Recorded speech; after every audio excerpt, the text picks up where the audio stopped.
Most welcome to the Akash Karun channel. तो इससे पिछले वीडियो में ऑलरेडी हम लोग चैप्टर 1 कवर कर चुके हैं, इलेक्ट्रिक चार्जेस एंड फील्ड। अगर आप नहीं देखे तो यहाँ आई बटन में जाके देख सकते हैं। ओके, नाउ आज हम लोग क्या कर रहे हैं, आज हम लोग electrostatic potential energy and capacitance deal करेंगे। ये एक्चुअली में चैप्टर है क्या और इससे रिलेटेड सारा इंपॉर्टेंट डेरिवेशन जो बोर्ड के लिए है और सारा इंपॉर्टेंट कॉन्सेप्ट इस वीडियो में कवर हो जाएगा। सो अगर आप एकदम कभी नहीं आपको ये चैप्टर समझ में आया तो आज आपको लिटरली ये चैप्टर समझ में आ जाएगा। ओके, तो चलिए कंटिन्यू करते हैं। Okay, now the first topic electric potential and potential difference. ये क्या होता है? सबसे पहला इंपॉर्टेंट बात है ना कि ये चैप्टर में ये वर्ड पोटेंशियल है क्या, सबसे मेन फर्स्ट पॉइंट आपको समझना है। इसी पोटेंशियल को समझते हुए आप इस चैप्टर को पूरे सारे कॉन्सेप्ट को समझ पाएंगे। Okay, now electric potential and potential difference में सबसे पहले हम लोग को समझना है electric potential.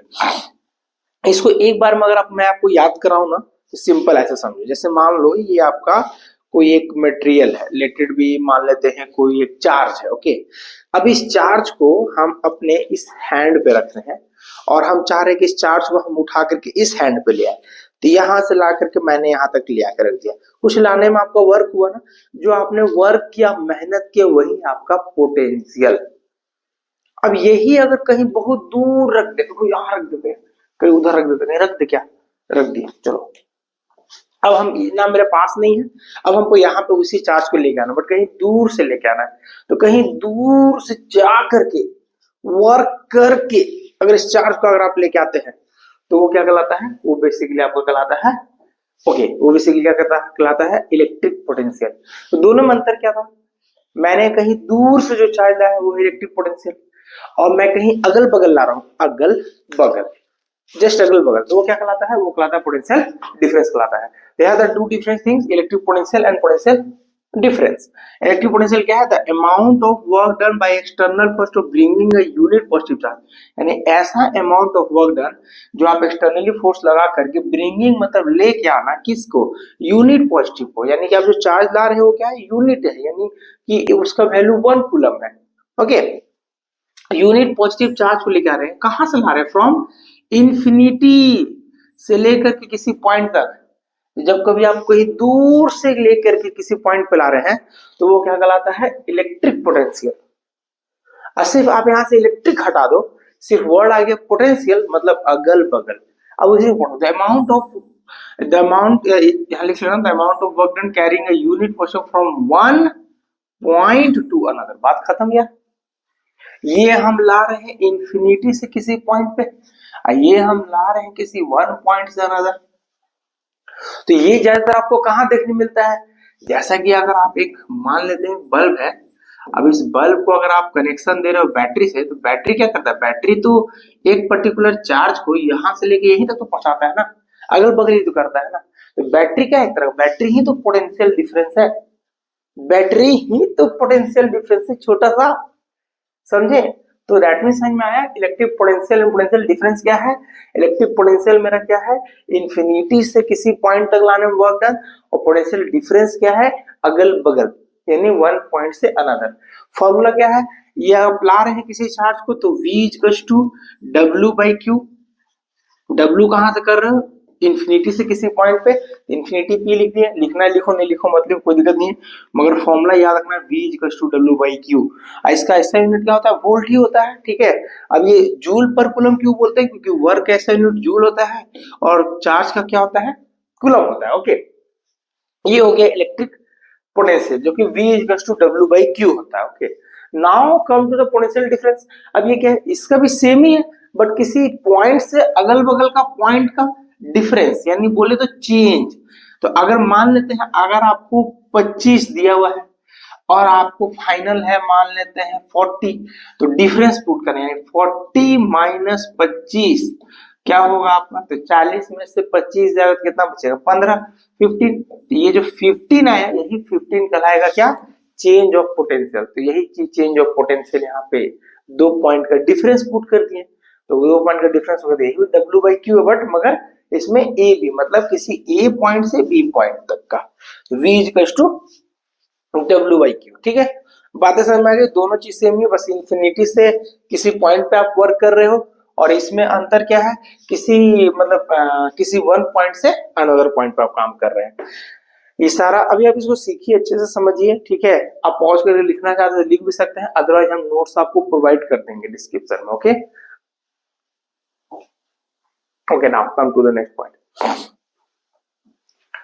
Now to potential due to a point charge. Oh my god, potential due to point charge क्या है? अब मान लेते हैं आप कोई चार्ज लेके आ रहे हैं, ठीक है, ठीक है, बहुत बढ़िया बात, चार्ज लेके आ रहे हैं। तो मान लेते हैं कि अगर हम ये क्यू चार्ज है, अब इस क्यू चार्ज को हम किसी एक पॉइंट पे लाना चाहते हैं, मान लेते हैं ये हमें एक पॉइंट ले लिया, ठीक है। अब इस क्यू चार्ज को जब हम यहां से उठा के यहां लाएंगे इस पॉइंट पे, तो अभी तो कोई दिक्कत नहीं है, इस पे हम आराम से ला सकते हैं बहुत अच्छे से। मगर ये सपोज दैट मेरा क्यू की जगह क्यू नॉट है, मतलब बोले तो टेस्ट चार्ज। क्यू नॉट मतलब हम लोग चैप्टर में पढ़े हैं टेस्ट चार्ज, इसका वैल्यू क्या होता है, इसका वैल्यू लगभग होता है 1 कूलम, है ना, टेस्ट चार्ज है।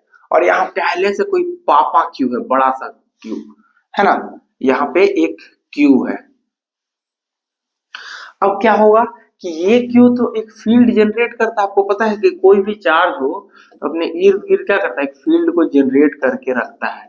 अब आप क्या किए कि इस क्यू चार्ज को अब आप यहां से ला करके यहां ला रहे हैं, तो यहां लाने में क्या होगा, वर्क तो होगा, मगर ये जो वर्क होगा ये भी पॉजिटिव, ये भी पॉजिटिव, पॉजिटिव पॉजिटिव क्या करेगा, रिपेल करेगा। अब रिपेल करेगा पॉजिटिव पॉजिटिव, तो हम जब इसको लेके आ रहे हैं उधर से ऐसे फेंका जा रहा है, ये पॉजिटिव पॉजिटिव है, रिपेल कर जा रहा है।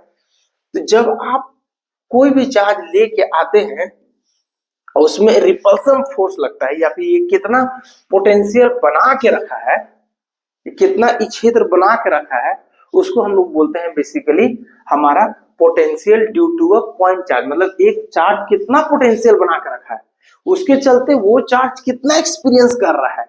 कि अब मान लो कोई पिद्दा सा चार्ज है, इसका मान लो अगर 5 कूलम वैल्यू है तो इसका मान लो 2 कूलम वैल्यू है, ये बहुत कम फील्ड जनरेट करके रखेगा, ठीक है। इसके पास लाओगे आप तो उतना ये फोर्स एक्सपीरियंस नहीं करेगा, उतना पोटेंशियल एक्सपीरियंस नहीं करेगा। तो मेरे को वही पता करना है कि आखिरकार वो पोटेंशियल है क्या, ये जो चार्ज है 5 कूलम, ये कितना पोटेंशियल बनाया, ये जो क्यू चार्ज है ये कितना पोटेंशियल बनाया। तो उसके लिए फॉर्मूला है सिंपल, ये जो पोटेंशियल हुआ V, ये V वो टोटल पोटेंशियल क्या कहलाता है, जिसको हम लोग इलेक्ट्रिक पोटेंशियल कहते हैं, ई भी बोल सकते हैं, ई बोल सकते हैं, कोई फर्क नहीं पड़ता है। वो जनरली पोटेंशियल कितना होता है, वो होता है K Q बाई R, याद रखेंगे, तो बहुत इंपॉर्टेंट है। Potential due to a point charge, यानी किसी एक पॉइंट चार्ज के चलते पोटेंशियल कितना लगता है। अब इसका छोटा सा डिराइव अगर हम लोग देखना चाहे देख सकते हैं, बट उतना इंपॉर्टेंट है नहीं, ठीक है, ये एग्जाम में नहीं आता है तो हम लोग इसको उतना करना नहीं, जो जो इंपॉर्टेंट डेरिवेशन में उसी को फोकस करेंगे। तो इसको खाली दिमाग में रख सकते हैं कि एक चार्ज कितना पोटेंशियल बनाता है, तो एक चार्ज के चलते पोटेंशियल कितना बनता है, के क्यू बाई आर बनता है। मेरे बच्चों समझ में आया यहाँ तक बात, तो याद रखेंगे V is to K q by are, यानी एक चार्ज अपने इर्द गिर्द यानी अपने चारों तरफ कितना पोटेंशियल बना के रखता है कि कोई दूसरा चार्ज आएगा तो वो कितना एक्सपीरियंस करेगा, वो पोटेंशियल कितना एक्सपीरियंस करेगा। ओके, क्या समझ में आ गया, फॉर्मूला क्लियर हो गया। V इक्वल्स टू क्या याद रखना है, के क्यू बाई आर, ठीक है। क्यू हमारा क्या है, चार्ज, जो चार्ज आप रखेंगे, कि आर क्या है, डिस्टेंस। अब मान लो आपने क्यू चार्ज रखा, ये जो चोर है, मतलब चोर नहीं मतलब हमारा टेस्ट चार्ज है, यहाँ पे पोटेंशियल और यहाँ पे पोटेंशियल सेम ही एक्सपीरियंस करेगा, नहीं ना, अलग अलग एक्सपीरियंस करेगा। जितना दूर रहेगा उतना कम पोटेंशियल एक्सपीरियंस करेगा, तो यानी कि V इज डायरेक्टली प्रोपोर्शनल है 1 बाई आर। इसको हम लोग ऐसे बोल सकते हैं V is inversely proportional to r. तो अब यानी कि वोल्ट अगर पोटेंशियल अगर बढ़ेगा तो डिस्टेंस कम होगा, है ना। अगर पास आते जाओगे तो पोटेंशियल क्या होगा, इंक्रीज करेगा, दूर जाते जाओगे तो क्या होगा, पोटेंशियल घटेगा। तो ये लोग दोनों में इनवर्सली होता है, इसलिए V और R का ग्राफ कुछ ऐसा बनता है, इनवर्सली प्रोपोर्शनल का। बात तो समझ में आ गई, क्लियर है, ये इनवर्सली प्रोपोर्शनल होता है, ठीक है। तो अब हम लोग आगे बात करते हैं नेक्स्ट टॉपिक, समझ में आ गया होगा यहाँ तक। हम लोग क्या क्या समझे, इलेक्ट्रिक पोटेंशियल समझे, पोटेंशियल डिफरेंस समझे, हम लोग potential due to point charge समझ लिए, एक चार्ज से ज्यादा पोटेंशियल कितना होता है वो समझ लिए, के क्यू बाई आर। अब एग्जाम में क्वेश्चन आ सकता है कि अगर मान लेते हैं कि आप एक मान लो टेस्ट चार्ज या कोई एक चार्ज है और 10 कूलम चार्ज, 10 कूलम का चार्ज है, अब वो कितना पोटेंशियल भी कितना जनरेट कर रहा है कि ये टेस्ट चार्ज उसको एक्सपीरियंस करेगा। तो simple V equals to K q by are लिखेंगे, है ना। K का मान आपको पता है 9 इंटू 10 टू द पावर 9 होता है मेरे बच्चों। Q का मान 10 दिया है 10 बैठाएंगे, और R मतलब डिस्टेंस, मान लेते हैं कुछ डिस्टेंस 5 अगर मीटर दिया है तो आप 5 रख देंगे, है ना। तो इस तरह से आप किसी भी एक चार्ज का पोटेंशियल निकाल सकते हैं। ओके, बहुत बढ़िया। नेक्स्ट पॉइंट, अब बात करते हैं potential due to an external point. अब ये एक्सटर्नल पॉइंट और एक्सटर्नल इलेक्ट्रिक फील्ड वाली इस क्या सिनारियो है। देखो, अब लास्ट पिछला चैप्टर 1 में आप लोग देखे होंगे, हम लोग पढ़े थे दो चार्ज जो कि अगर माइनस क्यू और प्लस क्यू रहा तो ये क्या कहलाता है, ये अपने आप में एक डायपोल कहलाता है। आपको याद होगा आई थिंक, प्लस क्यू और माइनस क्यू चार्ज अगर साथ में रहे सेपरेटेड बाय कुछ स्मॉल डिस्टेंस, तो ये अपने आप में क्या कहलाता है, ये अपने आप में एक डिस्टेंस कहलाता है, मतलब अपने आप में एक डायपोल कहलाता है। ये एक डायपोल होगा, ये एक डायपोल होगा। अगर ये एक डायपोल होगा मेरे बच्चों, ध्यान समझ, ये एक डायपोल होगा, तो ये डायपोल दो चार्ज भी तो मिलके कुछ पोटेंशियल बनाएगा यार। अब वो पोटेंशियल क्या होगा, अगर यही अगर पोटेंशियल आप क्लास चैप्टर 1 के हिसाब से अगर चलेंगे तो इसमें भी एक एक्सियल पॉइंट होगा जो कि आप यहाँ इस पॉइंट पे पता करेंगे, इस पॉइंट पे। और इसमें भी एक इक्वेटोरियल होगा जो आप इस पॉइंट पे पता करोगे मेरे बच्चों, ठीक है। और इसमें भी एक कहीं जनरल होगा जो आप यहाँ पता करोगे, यानी कि इस केस में थीटा 0 होगा, इस केस में थीटा 90 होगा, और इस केस में थीटा ही थीटा होगा, मतलब कुछ एंगल के साथ। इसमें तो प्योर पता है 0, इसमें तो प्योर पता 90, इसमें तो प्योर अब नहीं पता है क्या है, तो थीटे मान लेते हैं। क्योंकि तुम्हारा एगो दोस्त है, मान लेते हैं, कौन दोस्त ले लें, रिंकू। अब तुम्हारा रिंकू दोस्त है, अब रिंकू बोल रहा है सुनो ना, रिंकू बोल रहा है सुनो ना, हमको ना यहाँ नहीं पता करना है। तो तुम बोले ठीक है बाबू, इक्वेटोरियल में पता कर लो। बोला नहीं, हमको यहाँ पे नहीं पता करना है। तो बोलेगा क्या करना है तुमको, हमको ही यहाँ पता करना है। तो देखो, तो अब यहाँ से कितना एंगल बढ़ेगा उसको मेजर दिया रहेगा तो बैठा देंगे फॉर्मूला में। अब बोलेंगे नहीं, हमको ही यहाँ मेजर करना है, तो यहाँ से कितना एंगल उठा, 20 डिग्री उठा, तो 20 डिग्री थीटा में बैठा देंगे, तो यहाँ का पोटेंशियल निकल जाएगा दो चार्ज के चलते, है ना। तो हम लोग बेसिकली क्या करेंगे, हम लोग एक जनरल फॉर्मूला निकालेंगे अभी हम थीटा के लिए। उसी का टॉपिक का नाम है potential due to an external electric dipole, potential due to electric dipole. Electric dipole के चलते हम लोग कोई जनरल फॉर्मूला निकालेंगे, और उस फॉर्मूला में अगर आपको एग्जाम में एक्सियल भी मांग दिया तो आप थीटा 0 रख देना, इक्वेटोरियल में मांग दिया थीटा 90 रख देना, और कोई बीच वाला मांग दिया तो थीटा का थीटा रख देना। तो एक डेरिवेशन से 3 फॉर्मूले क्लियर हो जाएंगे, 3 डेरिवेशन खत्म हो जाएगा और पूरा 100% सही, ठीक है। चलो, तो अब हम लोग इसको डिराइव करते हैं। बेसिकली ये क्या है, इसका फॉर्मूला भी एक बार देख लेते हैं। ये कुछ फिगर है, कुछ समझ में नहीं आ रहा, मैं बताऊंगा अभी आपको ये क्या है। तो ये इस फॉर्मूला को अगर देखा जाए तो ये फॉर्मूला क्या है, अरे यार कहा गया, हाँ, तो क्या है, V equals to k V equals to के P cos theta by are square. इसी को हम लोग को प्रूफ करना है। चलो इसको हम लोग प्रूफ करते हैं, ठीक है। ध्यान से देख लीजिए, समझ लीजिए, ओके। तो टॉपिक समझ गए ना। आपको ये ध्यान में रखना है कि आप potential due to an electric dipole निकाल रहे हैं। इलेक्ट्रिक डायपोल से जब भी अगर आपको जब में पोटेंशियल आ जाए, चाहे एक्सियल आ जाए इस लाइन में 0 डिग्री वाला, चाहे इक्वेटोरियल आ जाए 90 वाला, और चाहे जनरल आ जाए, तो आपको यही पुट करनी, यही बनाना है, ठीक है। अभी मैं आपको समझाऊंगा कैसे इसको बनाना है, तुरंत समझ लेंगे, ओके, ज्यादा देर नहीं लगेगा। अब सबसे पहले आपको क्या करना है कि सबसे पहले तो आपको एक डायपोल लेना है, शॉर्ट डायपोल आप ले सकते हैं। तो मैं एक काम कर रहा हूँ, मैं एक फिगर आपको यहाँ पे एलिमिनेट कर रहा हूँ। ये मैंने एक डायपोल लिया, ओके। अब ये डायपोल क्या होगा, ये पॉजिटिव भी होगा, मतलब माइनस क्यू होगा, ये डायपोल का वैल्यू और यहाँ पे इस डायपोल का वैल्यू हम यहाँ पे प्लस क्यू ले ले रहे हैं, ठीक है। अब आप क्या करेंगे, अब हम क्या करेंगे, कहीं जनरल पॉइंट पे इस यहीं से एक कहीं कोई भी एक जनरल पॉइंट किसी एक पॉइंट पे हम मान लो अपना इस पोटेंशियल को पता करेंगे, ठीक है। चलो तो कुछ करना नहीं, बस इसको क्या करना है कि अब इस पी पॉइंट को आप ले चुके हैं, तो अब यहाँ हम मार्क लगा लेते हैं कि ये मेरा पी पॉइंट है। अब कितना दूरी पे है वो तो हमको पता नहीं है, तो लेट इट बी ये आर दूरी पे ये पॉइंट लिए हमने, ठीक है। ये आर डिस्टेंस पे पॉइंट है। अब इस पी पॉइंट मान लेते हैं, ये ए पॉइंट नाम देते हैं, इसका नाम बी पॉइंट देते हैं। अब इस पी पॉइंट पर आपको पोटेंशियल पता करना है, तो ए से ये पी पॉइंट कितना दूरी पे है, क्योंकि मैंने बताया था ना कि किसी चार्ज को आप किसी क्यू के पास लेकर आ रहे तो पोटेंशियल पता करना, उसके बीच का डिस्टेंस भी जानना होगा, तो इस डिस्टेंस को यहाँ से पता करना होगा। और हम ये बीच में ये क्यू लाइन खींचे क्योंकि dipole is always measure from centre. ये मैंने ऑलरेडी इसके बारे में डिस्कस किया है आपको, dipole is always measure from centre, तो सेंटर से भी किया था, ठीक है। ओके चलो, अब क्या करते हैं, सबसे पहले हम इस पॉइंट को मिला देते हैं कि इस पॉइंट से इस पॉइंट का दूरी क्या होगा। तो मैंने इसको इससे मिला दिया, मैंने इसको इससे मिला दिया, ठीक है। ये वाला डिस्टेंस कितना है मेरे को नहीं पता, तो लेट इट बी इस डिस्टेंस को हम क्या मान लेते हैं, इस डिस्टेंस को हम x मान लेते हैं और इस डिस्टेंस को हम y मान लेते हैं, ठीक है ना। अब देखो पोटेंशियल निकालना कितना आसान है। अब आपको इस P पॉइंट पे पोटेंशियल निकालना है। ये वाला डायपोल का डिस्टेंस कितना होता है, a होता है, चलो a लिख लेते हैं।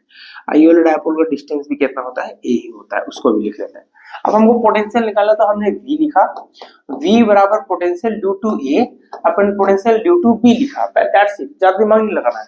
तो v बराबर पोटेंशियल ड्यू टू a जो है वो मेरा कितना होगा, तो पोटेंशियल किसी एक चार्ज से चलते कितना होता है मैंने आपको बताया था, वो होता है k q/r।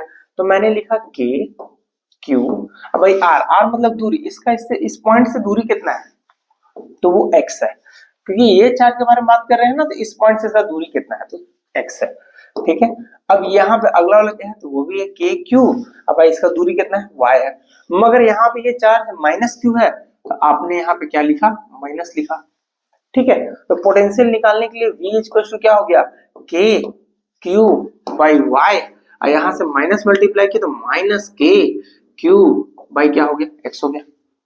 तो यानी के क्यू बाई वाई भी हो गया अलग, और वहां माइनस के कारण क्या हो गया, के क्यू बाई एक्स हो गया। ये आपका पोटेंशियल तो आ गया। अब एक और इंपॉर्टेंट बात इसमें, क्या ये एक्स और वाई आपको पता है, नहीं, तो आप बोलोगे सर जो चार्ज रखेंगे उसका दूरी तो दिया होगा, ठीक है, कितना एंगल पे ये उठा ये पता है आपको, नहीं, तो एंगल को तो इंट्रोड्यूस करना होगा ना दादा, तो एंगल को इंट्रोड्यूस कैसे करोगे, तो चलो आप समझते हैं एंगल को इंट्रोड्यूस करने के लिए। तो हम लोग यहाँ थोड़ा सा ना कंस्ट्रक्शन और करेंगे, इस लाइन को थोड़ा सा एक्सटेंड करेंगे, ये देखो एक्सटेंडिंग पार्ट, ये मैंने एक्सटेंड किया। फिर हम क्या करेंगे, इस पे इधर से एक परपेंडिकुलर डालने का और एक इस पे इधर से एक परपेंडिकुलर डालने का, ठीक है, ये बात याद रहेगा, इतना बात, दो परपेंडिकुलर आपको डालना है, ठीक है। अब इस पॉइंट का नाम आप दे दो let it be year your m, इस पॉइंट का नाम आप दे दो n, ठीक है, इस पॉइंट का नाम बीच में तो चलो सेंटर o दे दो, ठीक है। अब यहां से आपको दो ट्रायंगल इजीली दिख रहा होगा, अगर मैं उस दोनों ट्रायंगल पे मार्क लगाऊं तो आपको दिखेगा, ओके, मैं उस दोनों ट्रायंगल पर मार्क लगा रहा हूं। सबसे पहले तो आपको वो जो ट्रायंगल दिखेगा एक ये है, अगला एक ये है, और ये तीन साइड वाला ट्रायंगल यहां दिखा, और दूसरा ट्रायंगल जो होगा आपको ये दिखेगा, एक ये और एक ये, ठीक है। अब ध्यान समझना, ये थीटा, तो ये भी कितना होगा, ये भी थीटा ही होगा, ओके। अब इस दोनों ट्रायंगल में आपको क्या करना है, ये x और y पता करने के लिए ये जो x है लाल, अब इसको याद रखो, आप जैसे भी आप समझ लो, ये जो x है मेरा, ये जो x है, बोले तो थोड़ा मैं कलर चेंज कर लेता हूं, लेकिन भी ये जो मेरा x है, ये वाला ब्लू वाला लाइन, ये जस्ट यहां से यहां तक के बराबर होगा, क्योंकि डायपोल के बीच का डिस्टेंस बहुत कम होता है, बहुत कम, बहुत कम, तो ये दोनों डिस्टेंस क्या होगा आपस में लगभग इक्वल होगा। यानी जो x है मेरा, ये जो मेरा x है, या इसको हम ऐसे लिख लेते हैं, ये जो मेरा x है वो लगभग सिमिलर होगा किसका, P से लेके O तक, P से लेके O तक, जो कि P से O क्या है, P से O R ही है, तो R ही लिख लो चुपचाप आप। तो P से लेके O तक में आपका R है, तो आप R ही लिख लो ना यार। चलो मैं लिख लेता हूं R प्लस, R तक यहाँ हो गया, R तक, अब इसके बाद क्या है OM, तो प्लस में क्या लिख लिए OM लिख लिए। ये जो मेरा Y है, ये जो मेरा Y है, ये वाला, ये जो मेरा Y है, ये जस्ट किसके बराबर होगा, ये इसके बराबर होगा, इसके बराबर। बात समझ में आ गया, ये जो मेरा पूरा Y है वो इसके बराबर होगा। क्योंकि डायपोल हम जूम थोड़ा बड़ा दिखाएं, बट डायपोल के बीच में डिस्टेंस बहुत कम होता है, बहुत कम, तो उसके बीच में जो डिस्टेंस बहुत कम होता है उसके कारण कोई पूछे काहे भैया, तो उसके कारण मतलब डायपोल के बीच में डिस्टेंस बहुत कम होता है, तो ड्यू टू दिस ये वाला डिस्टेंस लगभग इसके बराबर होगा, ये वाला इतना कम, लगभग इसके बराबर होगा। तो y is similar to r, okay, r लिए, अब माइनस कर दिए बेटा, r लिए और माइनस कर दिए क्या, ये पूरा से देखो यहां से तक r था ना, अब ये एक्स्ट्रा डिस्टेंस क्या है NO, तो NO माइनस कर दिए या ON बोल लो, बस इतना याद रखना। अब तुमको क्या करना है, एक ON निकाल लेना है, OM, एक को क्या निकाल लेना है NO, इन दोनों का मान हम एक बार आपको कलर करके या फिर यहाँ ऐसे करके दिखा दे रहे हैं। ये डिस्टेंस निकालना है और एगो ट्रायंगल में ये डिस्टेंस निकालना है। अगर ये दोनों डिस्टेंस निकाल लेते हैं हम, तो बस दोनों को यहाँ पुट कर देना, बात खत्म। एमओ और तो ठीक है, चलो निकालते हैं, क्या दिक्कत है, क्या फर्क पड़ता है। तो चलो फिगर थोड़ा सा अभी हम लोग ऐसे रखे, फिगर का भी लास्ट थोड़ा काम है, बस ये दो डिस्टेंस निकालना बस। तो चलो निकाल लेते हैं, क्या दिक्कत है, कैसे निकालेंगे। चलो कोई ट्रायंगल ले लेते हैं, मान लेते हैं हम किस ट्रायंगल में काम कर रहे हैं। तो ये वाला जो पार्ट है ना, ये वाला इसी के नीचे आ जाएगा, ठीक है। चलो इसी का पार्ट आगे सॉल्व होते जाएगा, थोड़ा सा इसको छोटा कर देते हैं। तो इसको हम लोग थोड़ा सा छोटा कर लेते हैं, यस, और इसको हम लोग यहाँ साइड में कर लेते हैं, तो यहाँ लिख लेते हैं। फिर उसके बाद हम लोग इसको फिगर को भी देख लेंगे, है ना, थोड़ा सा फिगर को भी हटाया जाए यहाँ से। चलो फिगर यहाँ कर लेते हैं, थोड़ा सा छोटा किया जाए हल्का, बस बस। चलो यहाँ पे कर लेते हैं, बाबू बस बाबू मुसाए, इसका जरूरत तो नहीं है। चलो अंदर जाओ, यस, यहाँ तक ठीक है, ओके। चलो चलो आ जाओ तुम यहाँ पे, okay. Now come to the point. अब मेन बात ये है कि मुझे ये पता करना, तो हम क्या करते हैं, हम यस इन ट्रायंगल किस में काम करेंगे हम, ए ओ एम लेते हैं इस ट्रायंगल में। तो चूंकि ये थीटा तो ये वर्टिकली अपोजिट से ये भी थीटा हो गया, तो दोनों ट्रायंगल में थीटा सेम ही है, तो कोई दिक्कत हमारा नहीं है। तो अब आपको cos थीटा लेना है। cos थीटा को इसका होता है बेस बाय हाइपोटेनियस। तो cos थीटा, देखो इस ट्रायंगल में थीटा ये है, तो थीटा के सामने वाला परपेंडिकुलर होता है, ये 90 है, 90 के सामने वाला हाइपोटेनियस होता है। तो थीटा के सामने वाला परपेंडिकुलर ये हुआ, तो बेस हमको चाहिए ना, बेस। तो बेस है, तो बेस का मान क्या है, बेस का मान है OM, तो यहाँ तो OM ही रख लो तुम। अब बाय हाइपोटेनस क्या है A, तो A रख लो, यानी कि यहाँ OM का वैल्यू कितना आया, OM का वैल्यू आया A cos थीटा, देखा, A cos थीटा आया, सिंपल। अच्छा ठीक है, ओके, बहुत बढ़िया। अब हम क्या करते हैं, सेम हम अलग ट्रायंगल, उस ट्रायंगल को निकालते हैं, इन ट्रायंगल कौन सा, NOB में। अब इसमें निकालेंगे तो क्या होगा, same cos theta base by hypotenuse, तो cos थीटा। अब देखो यहाँ पे 90 के सामने वाली परपेंडिकुलर, तो मेरे परपेंडिकुलर का काम है नहीं यार, मुझे बेस का काम है। बेस क्या है, ON है ना, देखो तो इस ट्रायंगल में बेस क्या है, ON ना है, तो बेस क्या हो गया ON, और अपॉन में हाइपोटेनस क्या हो जाएगा, हाइपोटेनस A हो जाएगा। तो यहाँ n बराबर क्या हो जाएगा, A cos थीटा। अरे यार दोनों का मान तो सेम ही है, हाँ, तो दोनों का मान को यहाँ पुट कर दो बस। तो चलो पुट कर देते हैं। तो x का मान क्या आ जाएगा, x का मान आ जाएगा r plus A cos theta, और y का मान आ जाएगा r minus A cos theta. अगर आपके पास समय कम है तो आप इस वैल्यू को याद करके जाना एग्जाम में, और क्या, इससे ज्यादा उपाय क्या हो सकता है? चलो अब मैं पुट कर लेता हूँ के क्यू बाई वाई है, तो वाई का वैल्यू क्या है? R minus a cos theta, ठीक है, और माइनस और उसका वैल्यू क्या है? तो के क्यू बाई एक्स का वैल्यू है r plus a cos theta. अब यहाँ से v और इसमें से के क्यू को हम कॉमन लेते हैं, तो 1/r minus a cos theta minus 1/r plus a cos theta. Okay, अब आपको क्या करना है, बहुत ज्यादा दिमाग लगाना है, इन दोनों का आपको एलसीएम लेना है, ठीक है। तो इन दोनों का एलसीएम लेंगे तो के क्यू अंडर ब्रैकेट, अब इसका एलसीएम लोगे आप तो क्या हो जाएगा?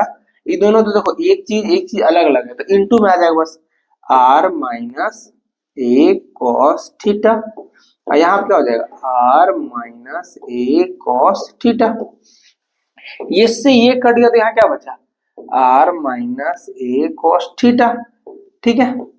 और सॉरी सॉरी क्या लिख दिए, थोड़ा सा इसको हल्का सा, ओके, थोड़ा सा इसको छोटा किया जाए, यस यहाँ पे ये ठीक है, और यहाँ थोड़ा सा इसको मिटा के दोबारा से लिखा जाए, क्या है कि नहीं? तो मेरा मानना है कि अगर कुछ नहीं समझ में आता तो उसको दोबारा समझना चाहिए। तो एलसीएम ले लेते हैं, r minus a cos theta, यहाँ हो जाएगा r plus a cos theta. देखो ये माइनस माइनस वाला खत्म हो गया, तो यहाँ प्लस वाला आ जाएगा, r plus a cos theta आ जाएगा, ओके। और यहाँ पे प्लस प्लस खत्म हो जाएगा तो माइनस वाला आएगा, अब माइनस से माइनस मल्टीप्लाई होगा तो क्या हो जाएगा? ये माइनस आर हो जाएगा, ठीक है। और यहाँ माइनस आर आने के बाद क्या हो जाएगा? ये प्लस हो जाएगा ए कॉस थीटा। अब यहाँ से आर आर कैंसल हो गया, तो यहाँ से v का जो मान बना वो क्या बना? v का मान बना के क्यू अपॉन, अब अंदर में क्या हो जाएगा? ई मिल के क्या बना? 2a cos theta. अब नीचे क्या बचा?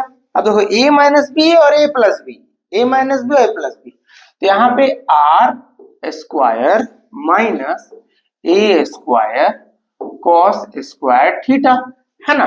v is equals to K Q, अब यहाँ पे 2a cos थीटा अपॉन में क्या बचा? अब एक और चीज हम आपको यहाँ दिखाते हैं, एक मिनट, थोड़ा सा इसको मैं इसको ऐसे लिख लेता हूँ, इसको ऐसे, ठीक है। तो यहाँ पर एक चीज जो होगा तो बस आपका काम खत्म यहाँ पे।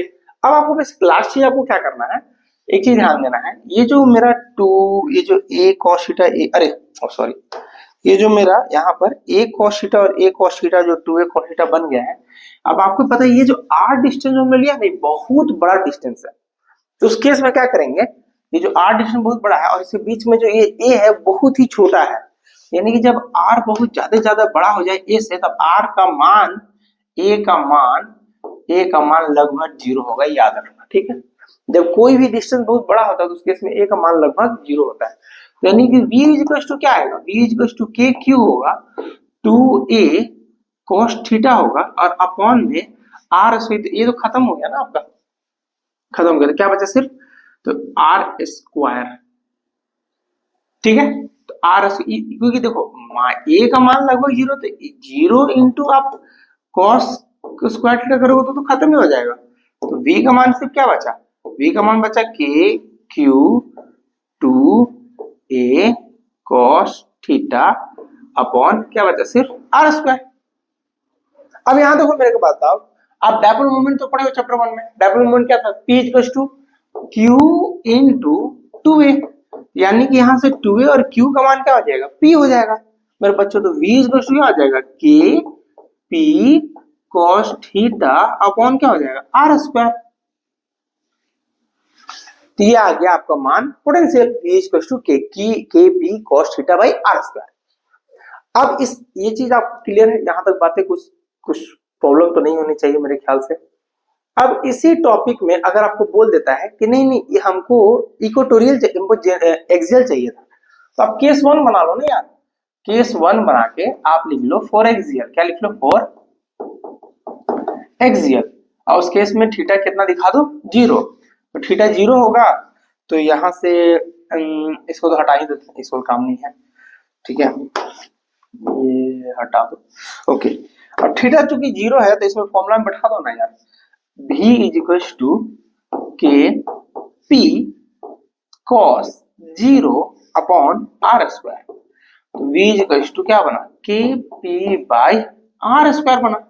वाह वाह वाह वाह, पोटेंशियल बन गया एक्सियल के लिए। अब इक्वेटोरियल चाहिए तो कुछ नहीं यार, फॉर इक्वाटोरियल लिख के और उस केस में थीटा कितना बिठा दो, 90 बिठा दो, तो यार v का मान क्या आ जाएगा, K Q cos 90 by are square. तो ये हो गया K Q into zero by are square. तो v का मान आ गया जीरो, क्योंकि cos 90 तो जीरो होता है।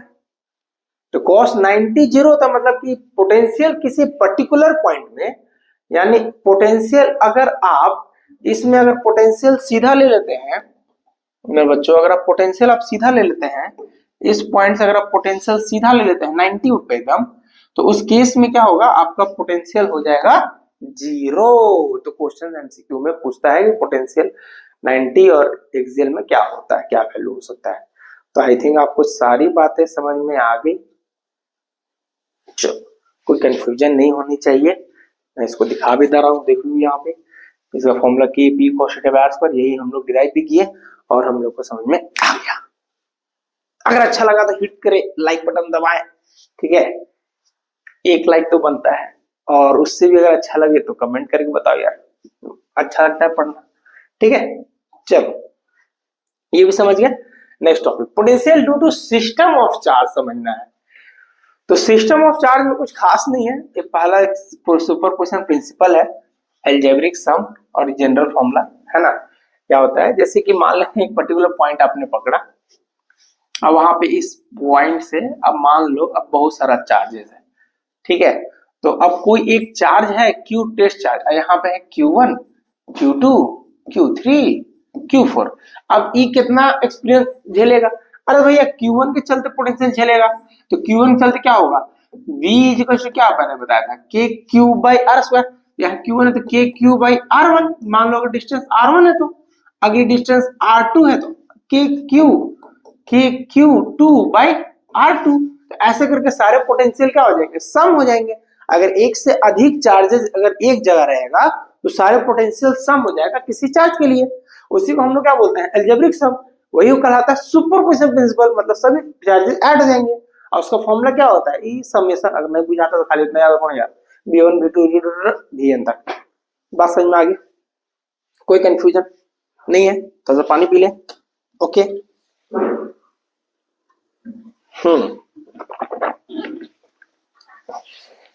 नाइस नाइस, बढ़िया बढ़िया, मजा आया, आगे बढ़े, ठीक है।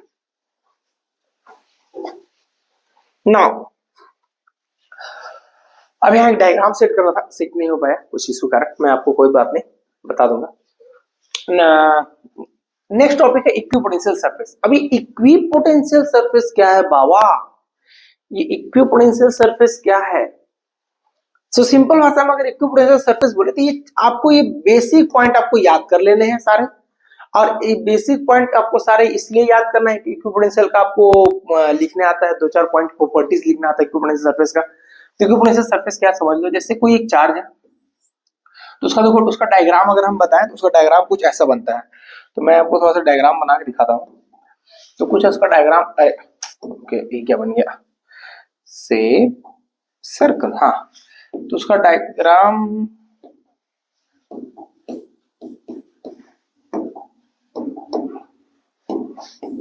हाँ ठीक है, ओके, पता नहीं कुछ इशू हो जाता कभी कभी। ओके नाउ, तो मैंने क्या किया, एक सर्कल लिया, फिर एक सर्कल लिया, थोड़ा सा साइड से लेना होगा लगता है, यहाँ से ठीक नहीं, यहाँ से नहीं, यहाँ से, हाँ यहाँ से चल सकता है, ठीक है। फिर एक और सर्कल लिया, फिर एक और सर्कल लिया, ऐसे करके मैंने बहुत सारे पॉइंट सर्कल को ड्रॉ किया। अभी इसमें मान लेते हैं आपका टेस्ट चार्ज है, ठीक है, ओके। तो मैंने टेस्ट चार्ज को भी चलो इंक्लूड कर ही लेते हैं। टेस्ट चार्ज, ये मेरा टेस्ट चार्ज है या मेरा कोई भी एक चार्ज है, तो इस चार्ज को हम यहाँ लाके रख देते हैं, ठीक है, ओके। अब क्या होता है कि अब इसका डायग्राम जो कुछ इस तरह से होगा। सबसे पहले तो एक बीच में लाइन खींचो, ठीक है, इधर से एक लाइन खींचो, ठीक है, ऐसे ऐसे ऐसे, बस हो गया। ये जो सरफेस कला है ये कला इक्विपोटेंशियल सरफेस। इक्विपोटेंशियल सरफेस को इसलिए बोलते हैं कि इस पॉइंट पे इस पॉइंट पे पोटेंशियल सेम रहेगा। आप कोई चार्ज को इस पॉइंट पे लेके आएंगे, अलग अलग फील्ड, जैसे पता ना एक चार्ज बहुत सारा फील्ड बनाता है, तो कोई इक्विपोटेंशियल सरफेस वो होता है जहां हर एक पॉइंट पे पोटेंशियल सेम रहता है। तो जब सेम रहेगा 10 है 10 है 10 में से 10 गया 0, क्योंकि चेंज, याद करो मैं बोला था चेंज चाहिए इलेक्ट्रिक पोटेंशियल के लिए, तो माइनस कर किए थे फर्स्ट वाला में। तो यहाँ पे 10 में से 10 गया 0, यानी कि हर एक पॉइंट में पोटेंशियल सेम रहता है, यानी उसमें वर्क डन 0 होता है। तो याद रखेंगे इक्विपोटेंशियल इंपॉर्टेंट प्रॉपर्टी क्या है कि नो वर्क डन, ठीक है। फील्ड डायरेक्शन जो होता है वो क्या होता है, ऑलवेज परपेंडिकुलर होता है। डेंसिटी क्या होता है, क्लोजर टू द रीजन होता है, और नॉन इंटरसेक्टिंग होता है, मतलब कोई भी एक दूसरे को कट नहीं करता, ठीक है। पता है आगे कोई कंफ्यूजन है नहीं है ना, ठीक है। इक्विपोटेंशियल सरफेस का आपको एक और डायग्राम में दिखा देता हूँ कि दो चार्जेस के बीच में कैसे कैसे डायग्राम बनते हैं, ओके। तो यहाँ पे इक्विपोटेंशियल सरफेस लिखते हैं हम लोग,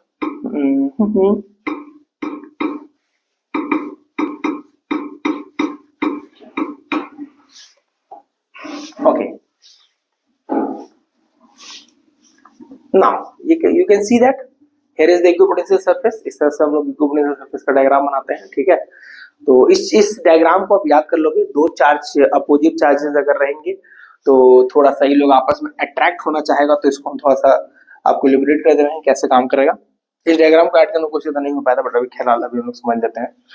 ये जो है ना ये वाला इस तरह से यहाँ क्लोज दिखाना है, क्यों क्लोज इससे दिखाना है क्योंकि ये दोनों अट्रैक्शन है, और यहाँ थोड़ा सा फार फार दिखाना है, गोल गोल बनाना है कॉन्सेंट्रिक, बट फार फार बनाना है, ऐसा ऐसा बनाओगे आप डायग्राम। बाकी जो फील्ड लाइंस का बनता है वो तो जैसा बनता है तो बनेगा ही, बाकी पोटेंशियल मेन इक्विपोटेंशियल सरफेस कुछ ऐसा बनेगा, क्लोजर टू द आउटवर्ड, मतलब ऐसे दूर जाएगा, ठीक है। बात समझ में आ गई हमारी, इक्विपोटेंशियल सरफेस डायग्राम समझ में आ गया।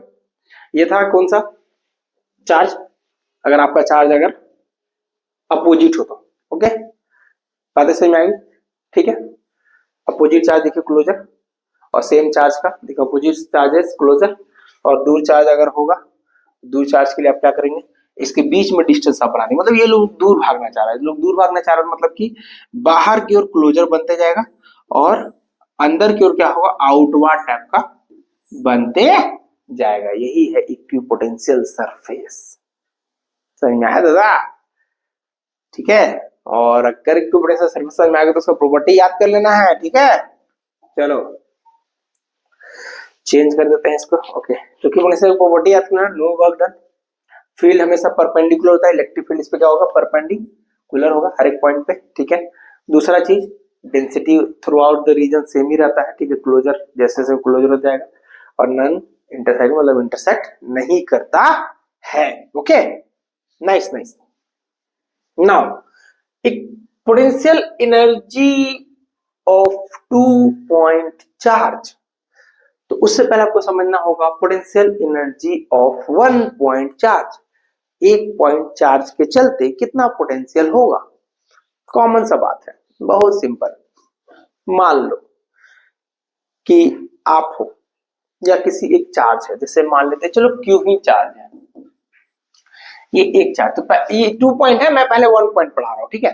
चलो मैं नेक्स्ट पॉइंट पढ़ा लेता हूं, potential due to 1 point charge, potential due to 1 point charge. तो मैं यहाँ पे potential due to 1 point charge मैं ये बता रहा हूं, जिसको हम लोग आगे इलेक्ट्रिक पोटेंशियल बोल रहे हैं, ये वाला चीज है ना, ये पोटेंशियल। अब थोड़ा सा इसमें एक चीज पॉइंट हम आपको ऐड करते हैं, potential due to 1 point charge, क्योंकि हम लोग कितना निकाले थे, के क्यू बाई आर था, याद है ना फर्स्ट में। अब पोटेंशियल के बाद ही अगर बेटा समझो ध्यान से, इस पोटेंशियल के बाद ही अगर लगा दे पोटेंशियल, उसके बाद लिख दे ENERGY, कहानी खत्म। पोटेंशियल एनर्जी लगा दे, मतलब एनर्जी मतलब वही फॉर्मूला यार, यू। अरे यू बराबर हम लोग नहीं पढ़ते थे 11 में, mgh मास ग्रेविटी हाइट, ये गिरा है नीचे, वही है पोटेंशियल एनर्जी। यहाँ पे क्या होगा पोटेंशियल एनर्जी, ठीक है। तो यहाँ का पोटेंशियल एनर्जी थोड़ा सा डिफरेंट है। तो किसी एक चार्ज के चलते मान लेते हैं तो potential energy due to one point charge सिखा रहा है, एनर्जी याद रखना, एनर्जी, एनर्जी पढ़ा रहा हूं, एनर्जी, पोटेंशियल अलग है एनर्जी अलग है, तो पोटेंशियल एनर्जी। अब कोई एक चार्ज के चलते मान लो कहीं इन्फिनिटी से ये क्यू चार्ज है, Q1 हो गया, जो क्यू ही बोलो, चलो क्यू ही बोलते हैं।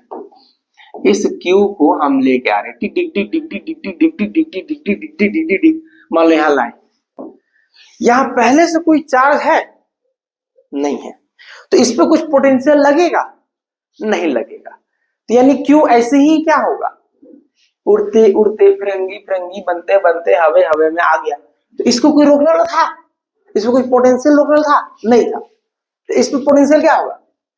अच्छा पहले बात, पोटेंशियल फॉर्मूला क्या था, तो पहले तो v equals to W by Q होता है, तो चलो w इक्वल्स टू होता है v इंटू क्यू, मतलब w मतलब वर्क, जो आप वर्क करते हो वही in term of potential energy store होता है, 11th क्लास से पढ़ते आ रहे हैं। वर्क क्या एक तरह का पोटेंशियल एनर्जी ही स्टोर होता है, तो W ही क्या है, U है।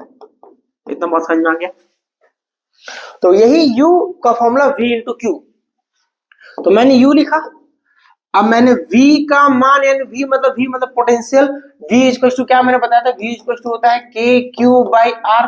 कोई चार्ज अगर फील्ड जनरेट करके रखता है तो अगर कोई दूसरा चार्ज इसमें आता है तो वो उतना एक्सपीरियंस करता है। कोई चार्ज था इसको एक्सपीरियंस देने वाला, भी देने वाला नहीं था भाई, तो V का मान हो गया 0। आई बेचारा Q जीरो गया, U का मान क्या हो गया 0। तो मतलब क्या हुआ कि एक चार्ज पे पोटेंशियल एनर्जी 0 होता है। ओके, तो अगर एक चार्ज पे 0 होगा तो भैया दो चार्ज पे क्या होगा, निकालते हैं ना, निकालते हैं, निकालेंगे ना, चलो। तो हम यहाँ पे अपना Q1 आई को Q2 लेते हैं, पहले तो Q1 लेके आते हैं, टिक टिक टिक टिक टिक टिक टिक टिक टिक ले आया यहाँ पे, तो इसके चलते पोटेंशियल कितना होगा U1, U1 कितना होगा 0। अभी मैंने बताया था कोई रोकने वाला नहीं है, कोई रोकने वाला नहीं है। अभी जैसे आ गया, अब देखो क्या होगा, मजा देखो, मजा एकदम मजा, ये जैसे ही आ गया ये जैसे ही आ गया क्या होगा पता है, ये होगा कि अपना बेटा फील्ड जनरेट कर देगा। अब फील्ड कुछ, अच्छा रुको थोड़ा सा, एक वो और फीचर है ई वाला, ई है, ओ है, अच्छा सिलेक्ट हो जा रहा है, हमको लगा भाई तुम फिगर बना के देगा हमको,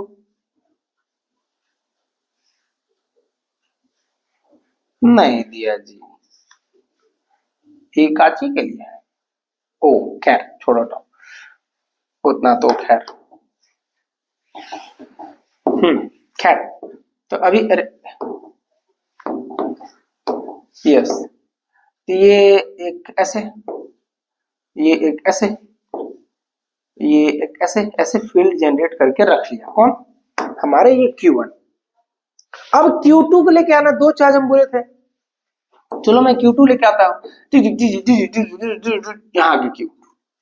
अब जैसे ही Q2 आया ए बाबू बोलेगा, ए देख रहा ब्लू लाइन से दूर रहना, काहे, बोला ना हम दो नहीं रहेंगे बेटा, ठीक है आ जाओ, आए आए आए आए अट्रैक्ट से मारा बिगा गया, लो बेटा ये तो एक्सपीरियंस कर रहा है। अब जब ई चार्ज एक्सपीरियंस कर रहा है और कहीं आप दूर से इसको लेके आए हैं, कहीं इन्फिनिटी से लेके आए, इसके बीच में कुछ दूरी होगा r, और दोनों के बीच का r1 2 लिख दो, 1 से लेके 2 तक का दूरी, दो चार्ज करते हैं, U1 तो 0 था, अब U2 के लिए फॉर्मूला क्या होता है, V इंटू क्यू, तो Q कौन सा ला रहे हो आप, Q2, Q कौन सा ला रहे हो, Q2। अब पोटेंशियल कौन बना के दिया, यानी कि बाहर से ये बैंगनी वाला, ये ब्लू वाला पोटेंशियल कौन बना के दिया, Q1 बना दिया। तो potential, potential due to Q1, Q1 मतलब अब एक पोटेंशियल जो Q होता है मेरा, एक चार्ज के चलते पोटेंशियल कितना बनता है, तो मैंने भी इसको शुरू पढ़ाया था कि Q बाई R होता है। तो भैया इसको हटाइए, इसको हटाने का और यहाँ लिखने का कि Q बाई R। चूंकि 1 पोटेंशियल बनाया है तो 1 और डिस्टेंस हो गया 1 से 2, तो पोटेंशियल बन गया कि Q1 Q2 बाई R12। तो मेरा नेट पोटेंशियल कितना बना, नेट पोटेंशियल 0 प्लस U1 और U2 जोड़ दो, तो K Q1 Q2 by R12। तो U का मान बना सिर्फ K Q1 Q2 by R12। खत्म, खत्म। देखो देखो तो जरा कितना लिखल है, K, इसको K बोलते हैं, Q1 Q2 बाई R12। देख लो, बोलो नहीं समझ में आया तो। ये था potential due to 2 point charge. यहां तक बातें अगर समझ में आ गई हो तो बोलिए, किसी को कुछ कंफ्यूजन हो तो भी बताइए। ओके, बता तो सकते हैं नहीं, आगे बढ़ते हैं। ठीक है, समझ में आ गया potential due to 2 point charge. अब potential due to 3 point charge भी हो गया, ये तो तुम लोग खुद निकाल लेगा यार, कैसे निकालेगा। चलो 3 को छोर को ले लो, 1 2 3। तो पहले बोला भैया हम जाएंगे, हमने जाओ बेटा चलो, तो पहले ई आएगा और क्या, तो Q3, और ये बोला भैया हम पहले आ गए, ठीक है। इसके चलते पोटेंशियल कितना बना, यहाँ लिख लेते हैं, चलो जल्दी जल्दी। U1 का मान 0 होगा। अब बोला भैया हम जाएंगे, हम लोग ठीक है आ जाओ बेटा, लो तुम आ गया। अब कहाँ से आया, कहीं भी दूर से आया होगा, ठीक है। इसके बीच का डिस्टेंस क्या हो गया, R12। अब इसके चलते पोटेंशियल कितना होगा, अभी जस्ट हम लोग निकाले थे K Q1 Q2 by R12। अब ये कोई U3 होगा, बोलेगा भैया हम भी आएंगे, आ जाओ, आया आया यहाँ आ गया। अब यहाँ आ गया तो भैया अब तो Q1 भी इसको मारेगा पड़ाक, और Q2 मारेगा इसको पड़ाक। अब तो दोनों मिलकर मारेगा, यानी इसका डिस्टेंस R23, इसका डिस्टेंस R13। अब E कितना एक्सपीरियंस झेलेगा, तो भैया E तो झेलेगा। अब जो चार्ज आप लेके आ रहे हैं Q3, अब पोटेंशियल ड्यू टू 1, अब पोटेंशियल ड्यू टू 2, दोनों को जोड़ दो, तो Q3 क्या होगा, V1 का मान, तो V1 का मान होगा K Q1 बाई R13। आई क्या होगा, K Q2 बाई R23। तो लो भैया अब इसको गुना कर दो, तो चलो कहीं गुना करके लिख लेते हैं। तो U3 कितना बना, U3 बना K Q1 Q3 by R13, आई बना K Q2 बाई R23। अब सारे पोटेंशियल को जोड़ दो, तो बोले तो नेट पोटेंशियल, ये वाला टॉपिक का नाम हो गया ड्यू टू 3 चार्ज, यार लिख लेना 3 चार्ज। ओके, तो नेट पोटेंशियल सभी को जोड़ के लिख लो, K Q1 Q2 by R12, अब प्लस क्या हो गया, K Q1 Q3 by R13, और यहाँ हो गया K Q2, और Q11 नहीं लिखेगा, Q1 है Q3 Q1, और Q2 Q3 होगा, Q2 Q3 बाई R कौन सा 23 हो गया, बन गया। समझ आ गया, खुद से कर लो यार, तुम हलवा सब क्या बोलू मैं। चलो समझ में आ गई, क्लियर यहां तक बात, बहुत सुंदर, ये भी क्लियर है। अब पोटेंशियल,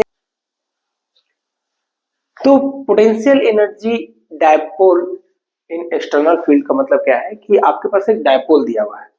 डायपोल मतलब एक माइनस क्यू और एक प्लस क्यू, आपको पता है, दो charge separated by some distance d। अब ये जो डायपोल दिया है, अगर आप इस डायपोल को किसी एक एक्सटर्नल फील्ड में here your external field. External field का मतलब ये आपका इलेक्ट्रिक फील्ड है।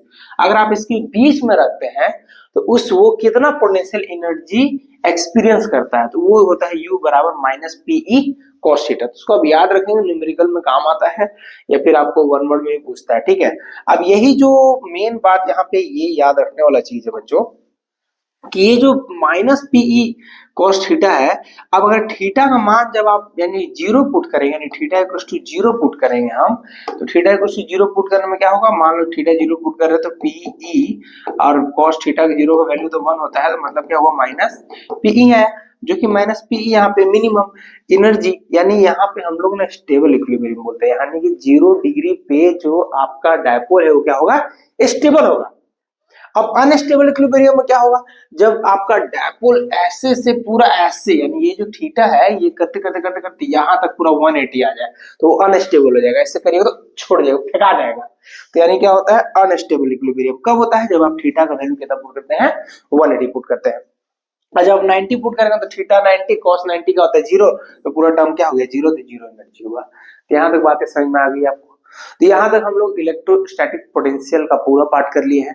अब हम लोग सबसे इंपॉर्टेंट कैपेसिटेंस देखेंगे कि कैपेसिटेंस क्या होता है और डाइलेक्ट्रिक क्या होता है, उसको समझेंगे और एकदम मस्त एकदम मजगर टाइप से हम लोग इसको कंप्लीट कर लेंगे। ये है पार्ट 2 इस चैप्टर का, ठीक है, जिसको कहते हैं कंडक्टर, डाइलेक्ट्रिक और कैपेसिटर। या सबसे इंपॉर्टेंट अगर हम बोले ना तो इसमें आपको समझना क्या है कैपेसिटर, और इससे रिलेटेड करके एक डाइलेक्ट्रिक एक क्वेश्चन एग्जाम में बनता है, वो एकदम देता ही देता है बाबू, एकदम बहुत इंपॉर्टेंट। इसको देखो और समझ लो सट से। चलो सबसे पहले हम लोग थोड़ा सा कंडक्टर इंसुलेटर समझ लेते हैं। तो कंडक्टर क्या होता है, कंडक्टर वो होता है बेसिकली जिसके अंदर फ्री इलेक्ट्रॉन्स होते हैं और इजीली करंट पास करता है ना। तो कुछ कुछ मटेरियल है यहाँ पे contain free electron, carries free electron, ये सब याद रखने वाला बात है, आप याद रखेंगे कॉपर है सिल्वर है। अब इंसुलेटर में बात करें तो इंसुलेटर क्या है, डाइलेक्ट्रिक, यानी डाइलेक्ट्रिक ही एक तरह का है इंसुलेटर है। जैसे अब हम मान लेते हैं हम एक ये बाटली ले लिए, बाटली, अब ये बाटली ले रहे हैं, छोटा सा क्या है, प्लास्टिक का है। अभी प्लास्टिक है तो प्लास्टिक तो एक तरह का है इंसुलेटर है, तो इसको भी हम क्या बोल सकते हैं, ये एक डाइलेक्ट्रिक है। तो ये बात याद रखेंगे बच्चों, ठीक है। तो डाइलेक्ट्रिक मतलब क्या होता है, एक तरह का इंसुलेटर ही होता है। अब इसका ना एक फिनोमिना मैं आपको बताता हूँ। अब जैसे डाइलेक्ट्रिक में कुछ भी हो सकता है, बहुत कुछ हो सकता है, जैसे charge are bond to the atom molecule, no free electrons, है ना। कंडक्टर एग्जांपल जैसे ग्लास, प्लास्टिक, वुड, एयर, ये सब क्या है, डाइलेक्ट्रिक का एग्जांपल है। अब बहुत ही टेक्निकल टर्म हो गया ना, मैं सिंपल करता हूँ इसको। देखो जैसे आपके पास एक इलेक्ट्रिक फील्ड है, मान लेते हैं इलेक्ट्रिक फील्ड, तो मैंने बताया क्या होता है इलेक्ट्रिक फील्ड। इलेक्ट्रिक फील्ड में मान लेते हैं ये प्लस प्लस प्लस है, ये माइनस माइनस माइनस, और यहाँ से यहाँ तक इलेक्ट्रिक फील्ड बन रहा है। जब आप कोई कंडक्टर को इसके बीच में रख दोगे, ये मान लो आपने एक कंडक्टर रख दिया, ठीक है, तो कंडक्टर क्या होता है, माइनस देख के इधर में इधर प्लस, इधर माइनस माइनस आ जाएगा, इधर प्लस प्लस आ जाएगा, तो अपोजिट साइड में इलेक्ट्रिक फील्ड बना देगा। जितना तुम बाहर इलेक्ट्रिक फील्ड दिया ना, उतना ही अपोजिट में भी इलेक्ट्रिक फील्ड बना देगा 10। तो इधर से 10 इधर से 10, दोनों एक दूसरे को क्या कर देगा, कैंसल। तो नेट जो आएगा वो क्या आएगा, 0 आएगा। तो ये दोनों एक दूसरे का इफेक्ट को कैंसिल करके 0 बना देता है। ये होता है कंडक्टर। बट डाइलेक्ट्रिक क्या है, इंसुलेटर। इंसुलेटर तो उतना अच्छा से चार्ज कैरी करेगा नहीं। तो यानी कि अगर आप एक समझो कि इंसुलेटर के बीच में मान लेते हैं आपने एक डाइलेक्ट्रिक को रखा, सपोज ये प्लस माइनस प्लस है, ये माइनस माइनस, ये इलेक्ट्रिक फील्ड का सेटअप है। तो इसके अंदर में भी चार्ज इंड्यूस होगा, बट थोड़ा थोड़ा थोड़ा थोड़ा थोड़ा थोड़ा। अगर इधर मान लो 10 इलेक्ट्रिक फील्ड बना, तो इधर से मान लेते सिर्फ 2 ही बनेगा, तो 10 माइनस 2 करोगे तो क्या आएगा, 8। तो रिजल्टेंट में कुछ इलेक्ट्रिक फील्ड बच जाता है, किसमें, डाइलेक्ट्रिक में। इसीलिए हम लोग डाइलेक्ट्रिक को समझ रहे हैं, क्योंकि डाइलेक्ट्रिक का यूज करके हम लोग एक कैपेसिटर जो टॉपिक पढ़ने वाले हैं उसमें यूज करेंगे। अब कैसे क्या अभी नहीं समझ में आ रहा, कोई बात नहीं, ठीक है। अभी फिलहाल के लिए समझ लो कंडक्टर और इंसुलेटर। कंडक्टर में नेट इलेक्ट्रिक फील्ड क्या होगा, 0, और डाइलेक्ट्रिक में नेट इलेक्ट्रिक फील्ड 0 नहीं हो सकता, क्योंकि पूरी तरीके से कंडक्ट करता तो नहीं है, सिंपल बात। अच्छा, अब फ्री चार्ज और बॉन्ड चार्ज का मतलब क्या है, तो बेसिकली हम लोग एक सिंपल भाषा में समझे तो कोई भी, जैसे अगर बॉन्ड चार्ज के बारे में बात करें तो the positive end of nucleus और fix to their lattice position and they can not move freely. And free charge क्या होता है, बैलेंस इलेक्ट्रॉन डिटैच फ्रॉम हो जाता है, मतलब सिंपल भाषा में बोले तो फ्री जो मूव हो सके, बॉन्ड जो बैलेंस सेल के अंदर रहता है, तो वही चीज है फ्री इलेक्ट्रॉन और बॉन्ड। ये उतना इंपॉर्टेंट नहीं है, उसको आप स्किप कर सकते हैं, ठीक है ना। अब यहाँ पे बहुत इंपॉर्टेंट समझेंगे डाइलेक्ट्रिक एंड पोलराइजेशन। अब डाइलेक्ट्रिक पोलराइजेशन समझाने के लिए हम आपको एक पेज देते हैं, इधर मैं आपको पहले डाइलेक्ट्रिक को पहले और अच्छा से इलिब्रेट कर देता हूँ। तो डाई इलेक्ट्रिक तो आपको समझ में आ ही गया, डाइलेक्ट्रिक क्या है, एक तरह का क्या है, इंसुलेटर है। अब ये जो डाइलेक्ट्रिक इंसुलेटर है, तो डाइलेक्ट्रिक इंसुलेटर भी दो तरह का होता है, एक होता है पोलर, एक होता है नॉन पोलर। हमने समझ लिया पोलर डाइलेक्ट्रिक और एक होता है मेरा non polar dielectric. Polar dielectric, non polar dielectric, दिमाग में याद करेंगे, polar non polar, polar non polar, polar non polar, याद रखेंगे। पोलर समझते हैं हम लोग, तो बेसिकली पोलर ऐसे समझो कि आपके पास एक मटेरियल है, क्योंकि आपको पता है कि हर मटेरियल के अंदर क्या होता है, चार्ज होते हैं प्लस माइनस, क्योंकि हर बॉडी के अंदर तो एटम्स रहते ही हैं। तो नॉन पोलर क्या होता है, नॉन पोलर मान लो एक चार्ज तो है, एक प्लस माइनस लिए, तो मान लेते एक प्लस है और एक माइनस है, दोनों कुछ ऐसे ऐसे रहता है, plus minus plus minus plus minus ऐसे ऐसे रहते हैं, ऐसे ऐसे रहते हैं, ऐसे ऐसे, ठीक है, एक के ऊपर एक ऐसे कोइंसाइड रहते हैं, plus minus plus minus plus minus plus minus. ये होता है आपका बेसिकली क्या, नॉन पोलर डाइलेक्ट्रिक।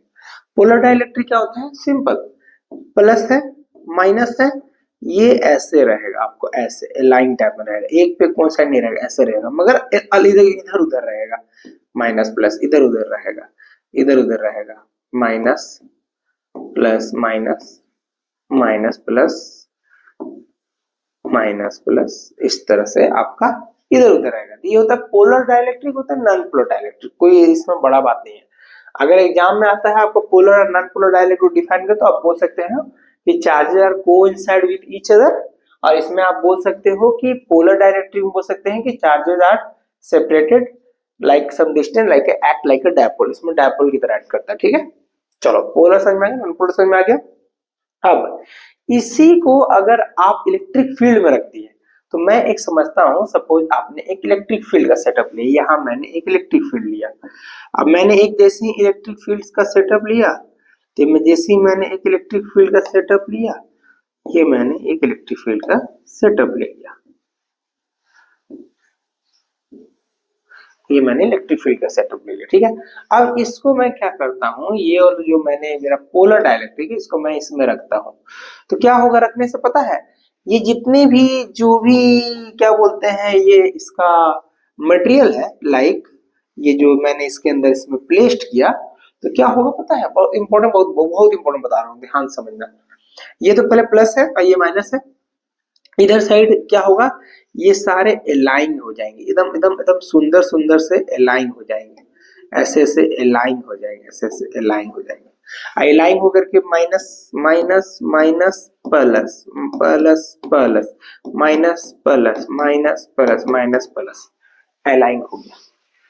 और ये जो अलाइन हुआ ना, इसी को कहते हैं पोलराइज्ड, पोलराइजेशन, यानी यानी सारे चार्ज, सारे जितने भी डायपोल हैं सेट हो जाने को कहते हैं पोलराइजेशन।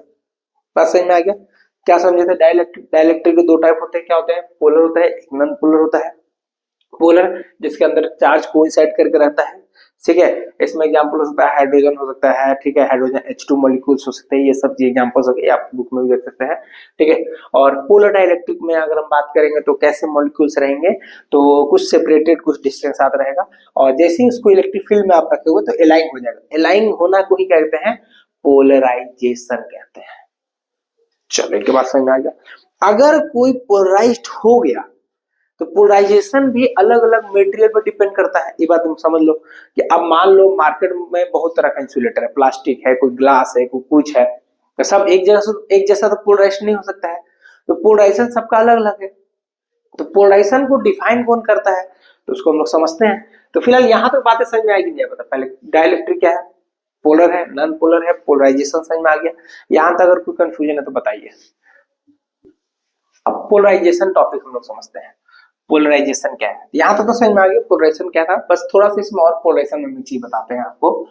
जैसे मान लेते हैं आपने एक इलेक्ट्रिक फील्ड का सेटअप लिया, ठीक है, ओके, या आपने इलेक्ट्रिक फील्ड लिया, ये हो गया इलेक्ट्रिक फील्ड का मेरा सेटअप, ठीक है। इसमें आपने एक मटेरियल रखा, ठीक है। अब चूंकि मटेरियल है, प्लस है प्लस है प्लस है प्लस है प्लस है माइनस है माइनस है माइनस है माइनस है, तो यहाँ भी क्या हो जाएगा, minus minus minus minus plus plus plus plus plus. ये आपका एक सेटअप तो हो गया, ठीक है। अब थोड़ा सा एक चीज और समझो, अब ये तो पोलराइज हो गया, तो हम एक चीज बता देते हैं आपको, पोलराइजेशन किस पे डिपेंड कर रहा है। तो आप जो पोलराइजेशन कर रहे हैं वो पोलराइजेशन पूरा डिपेंड कर रहा है इलेक्ट्रिक फील्ड पे, यानी आप जितना इलेक्ट्रिक फील्ड दोगे उतना अच्छा पोलराइज होगा। मगर हम बोले थे कि सब मटेरियल अलग अलग है, ग्लास का अलग होगा, वुड का अलग होगा, हर अलग अलग तरह का इंसुलेटर अलग अलग तरीके से पोलराइज होगा। तो क्यों ना इसके लिए एक हम लोग कांस्टेंट के डिफाइन कर लेते हैं। ऐसी कांस्टेंट को आपके बुक में बोलता है काई, इसको काई बोलते हैं, काई या स्काई, स्काई बोलते हैं, ठीक है। यही कहलाता है आपका इलेक्ट्रिक ससेप्टिबिलिटी, ससेप्टिबिलिटी कहलाता है, ठीक है। याद रखेंगे आप क्या कहलाता है, इलेक्ट्रिक ससेप्टिबिलिटी कहलाता है।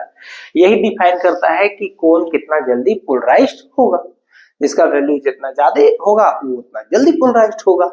चलो यहां तो बात समझ में आए, ये तो क्लियर है। अब एक लास्ट चीज आपको इंपॉर्टेंट बता दे रहे हैं हम। मान लेते हैं आपने एक बाहर से इलेक्ट्रिक फील्ड दिया, ये मैंने बाहर से इलेक्ट्रिक फील्ड दिया जिसको हमने नाम रखा ई नॉट, और अंदर में भी एक इलेक्ट्रिक फील्ड जनरेट हो गया बेटा, उसको हम लोग क्या नाम दिए, ई आई, इनसाइड इलेक्ट्रिक फील्ड। अच्छा, तो रिड्यूस कितना रिड्यूस हो गया, मान लो बाहर में आपने 10 दिया, इधर से आपका 2 बना, 10 में 2 गया 8, तो रिड्यूस इलेक्ट्रिक फील्ड यानी कितना बच गया, तो ई बराबर क्या लिखेंगे, ई नॉट मतलब 10, और 10 में से आपने जो दिया कितना अंदर में कितना बना, तो ई आई बना। तो ये होता है रिड्यूस इलेक्ट्रिक फील्ड। ई क्या कहलाता है, reduce electric field. E not क्या होता है, अप्लाइड इलेक्ट्रिक फील्ड। ये ई नॉट क्या, ई क्या हो गया, घट गया, जो घट गया आपका वैल्यू 10 में से 2 घट गया। अब एक और इंपॉर्टेंट बात समझो, यहाँ पे एक चीज जो आपको एकदम दिमाग में एकदम रखना है पूरा एग्जाम के लिए, वो चीज है, उसको कहते हैं हम लोग dielectric constant, dielectric constant, dielectric constant जिसको हम लोग के बोलते हैं। ये क्या है, के क्या है, it is the ratio of applied electric field E naught to the reduce electric field. Reduce electric field कितना है, रिड्यूस इलेक्ट्रिक फील्ड मेरा ई है। तो बाबू इसको एकदम याद रखना, और एक रिलेशन भी होता है सस्पेक्टिबिलिटी के साथ, वो भी याद रखना, रिलेशन बिटवीन इलेक्ट्रिक सस्पेक्टिबिलिटी, बोले तो एक काम करते हैं, यस, स्काई एंड के, तो यानी कि क्या होता है, तो सस्पेक्टिबिलिटी जो कि हम लोग के बराबर K is equals to 1 plus chi e होता है। अगर आपको इलेक्ट्रिक सस्पेक्टिबिलिटी दिया हुआ है तो आप उसमें 1 जोड़ करके डाइलेक्ट्रिक कांस्टेंट के निकाल सकते हैं। तो ये बात याद रखेंगे आप लोग। क्या क्या समझे, डाइलेक्ट्रिक समझे, पोलर समझे, नॉन पोलर समझे, उसके अंदर कोई भी अगर मटेरियल रखते हैं, पोलर नॉन पोलर, कोई भी लोग पोलराइज होता है, पोलराइज्ड होने का मतलब कि सेट हो जाना, डायपोल मोमेंट, ठीक है। अब पोलराइज जब हो जाता है तो पोलराइज होने का मतलब ये है कि उस क्या हुआ, तो polarisation is directly proportional to E, अगर इसको हटाएंगे तो क्या आएगा, के क्या होता है, इलेक्ट्रिक सस्पेक्टिबिलिटी इसलिए कि सबका अलग अलग होता है, क्या सबका अलग अलग पोलराइजेशन होने का कैपेसिटी अलग अलग होता है। डाइलेक्ट्रिक कांस्टेंट क्या होता है, जितना आपने इलेक्ट्रिक फील्ड दिया, जितना आपका इलेक्ट्रिक फील्ड घट गया या अंदर अंदर कितना हुआ उसका रेशियो, तो नेट इलेक्ट्रिक फील्ड 10 दिए और बचा कितना घट करके 8, तो 10/8 क्या होता है, डाइलेक्ट्रिक कांस्टेंट होता है। रिलेशन बिटवीन डाइलेक्ट्रिक कांस्टेंट और सस्पेक्टिबिलिटी क्या होता है, के बराबर 1 प्लस स्काई ई होता है। इसका प्रूफ आप लोगों को नहीं पढ़ना है, इसलिए हम भी डिस्कस नहीं कर रहे हैं, एग्जाम में ये नहीं आता है, मगर न्यूमेरिकल आएगा तो आप यूज कर लीजिएगा। अब हम लोग समझते हैं अपना इंपॉर्टेंट टॉपिक जो बहुत ही इंपॉर्टेंट है एग्जाम के पॉइंट ऑफ व्यू से, ठीक है, याद रखेंगे इसको, कैपेसिटर। अब ये कैपेसिटर है क्या, तो कैपेसिटर, कैपेसिटेंस यूनिट, कैपेसिटर एक तरह का डिवाइस होता है जो क्या करता है, चार्ज को स्टोर करता है, यानी आपने लाइन दिया, चार्ज तुरंत से स्टोर कर लिया। अब चार्ज कुछ कितना स्टोर किया, मान लेते हैं 10 चार्ज स्टोर किया। अब जितना चार्ज स्टोर किया उसको कहते हैं उसका कैपेसिटेंस, यानी कैपेसिटी, औकात। समझ में आया? और किस यूनिट में नापा जाता है? मेरा वजन नापना है तो केजी में हम लोग नापेंगे। उसका अगर नापना है कि भाई कितना स्टोर किया तो उसका यूनिट होता है फराड, तो हम लोग फराड में मेजर करते हैं। ठीक है, प्रैक्टिकल यूनिट होता है ये माइक्रो फराड और पिको फराड। ओके, यहाँ तो बातें समझ में आ गया। तो कैपेसिटर क्या है? The system of two conductor separated by insulator, it is store electric charge, एक इलेक्ट्रिक चार्ज को स्टोर करता है।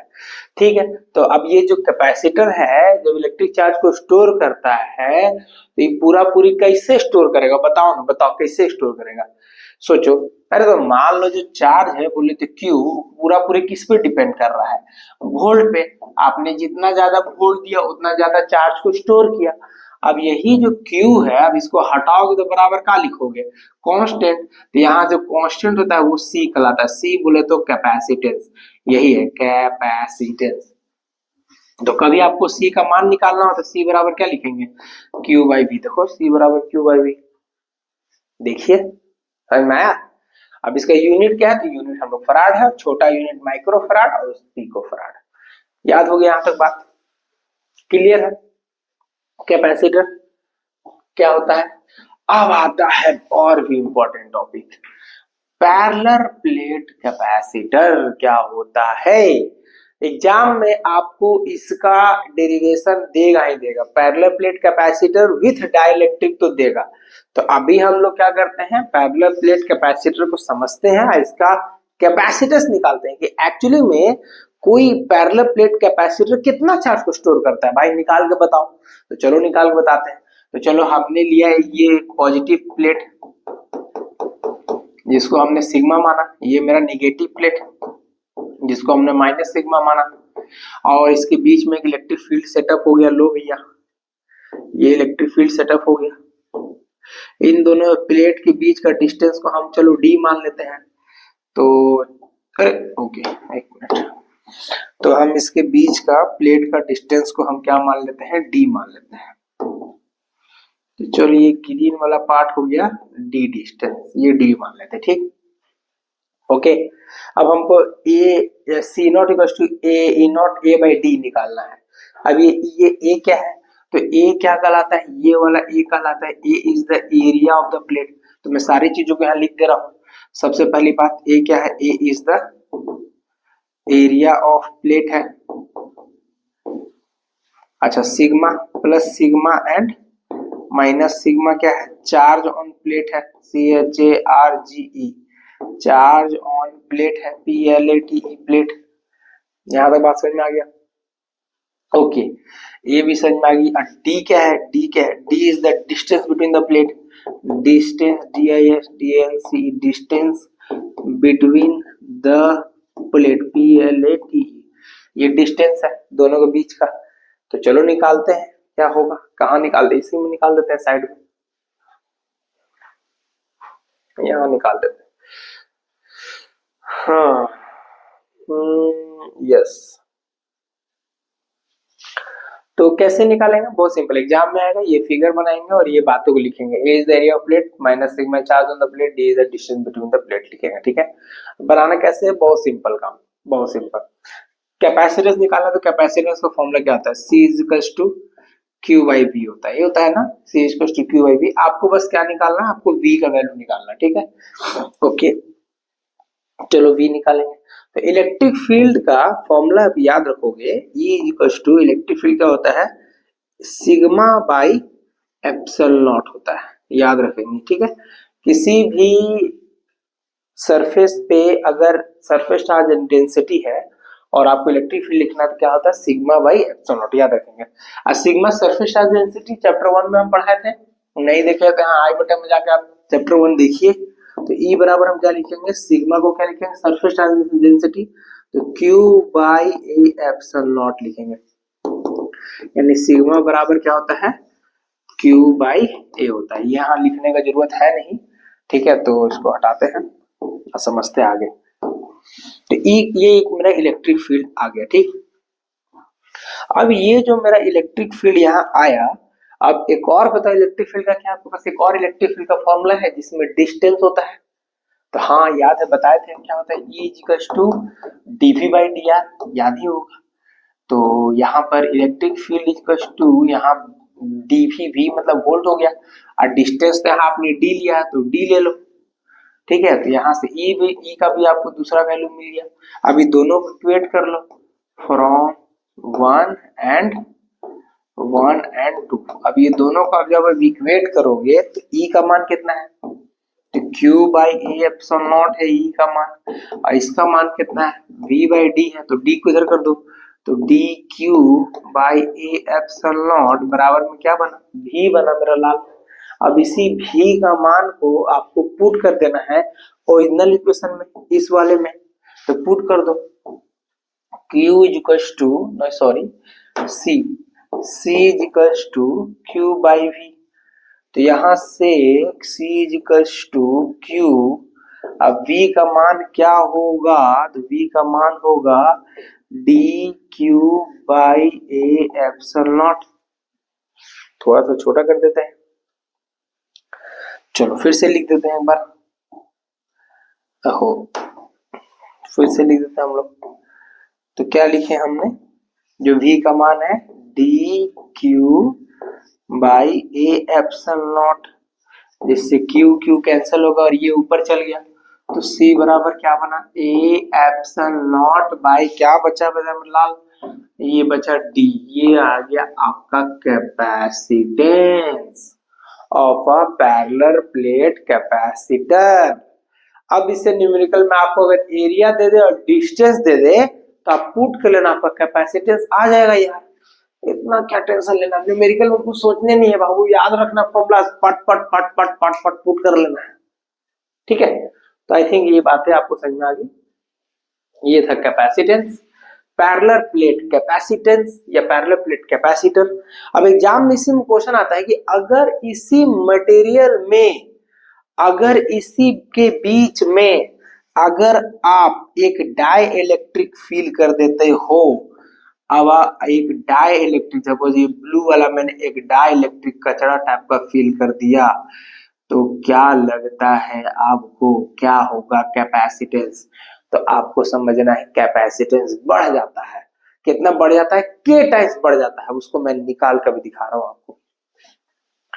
तो क्या समझ में है, कैपेसिटेंस आपका क्या हो जाता है, बढ़ जाता है मेरे बच्चों, अगर आपने डाई इलेक्ट्रिक इसमें इंसर्ट यूज कर लिया तो कोई पूछता है why we use dielectric in capacitor. अरे भैया, we use dielectric in capacitor because we have to increase the capacitance of a capacitor. Capacitor का औकात को बढ़ाने के लिए डाई इलेक्ट्रिक यूज करते हैं। ओ तो प्लेट बड़ा ले लो, नहीं नहीं नहीं, उसी साइज में, उतने साइज में, उतने जगह में हमको बढ़ाना है पूरा, तो उतने जगह में बढ़ाने के लिए ही डाइलेक्ट्रिक यूज करते हैं। ठीक है, अब आ जाता है कैपेसिटेंस विद डाइलेक्ट्रिक। इसका देखो कैपेसिटेंस बाबुआ, अभी कितना निकाले थे, ए एप्सिलॉन नॉट बाई डी निकाले थे ना, अब देखो के टाइम्स बढ़ गया, इनटू में के आ गया ना, अरे कुछो वैल्यू लिखोगे 2 आया, 2 में कुछो गुना करोगे 8, तो 8 तो ये 16 नहीं हो गया, 2 से 16 नहीं बढ़ गया, कुछ भी गुना होगा तो बढ़ नहीं जाएगा कैपेसिटेंस। तो वही कैसे आया, एग्जाम में पूछता है, निकाल के बताओ ना।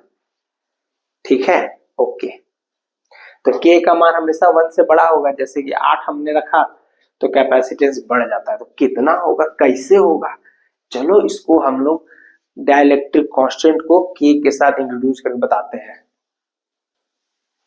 तो टॉपिक लिख लीजिए, टॉपिक का नाम क्या हो गया, capacitance of a dielectric capacitance with dielectric, है ना। तो क्या टॉपिक का नाम है, कैपेसिटर ऑफ क्या, फिर ऐसे लिख लेते हैं,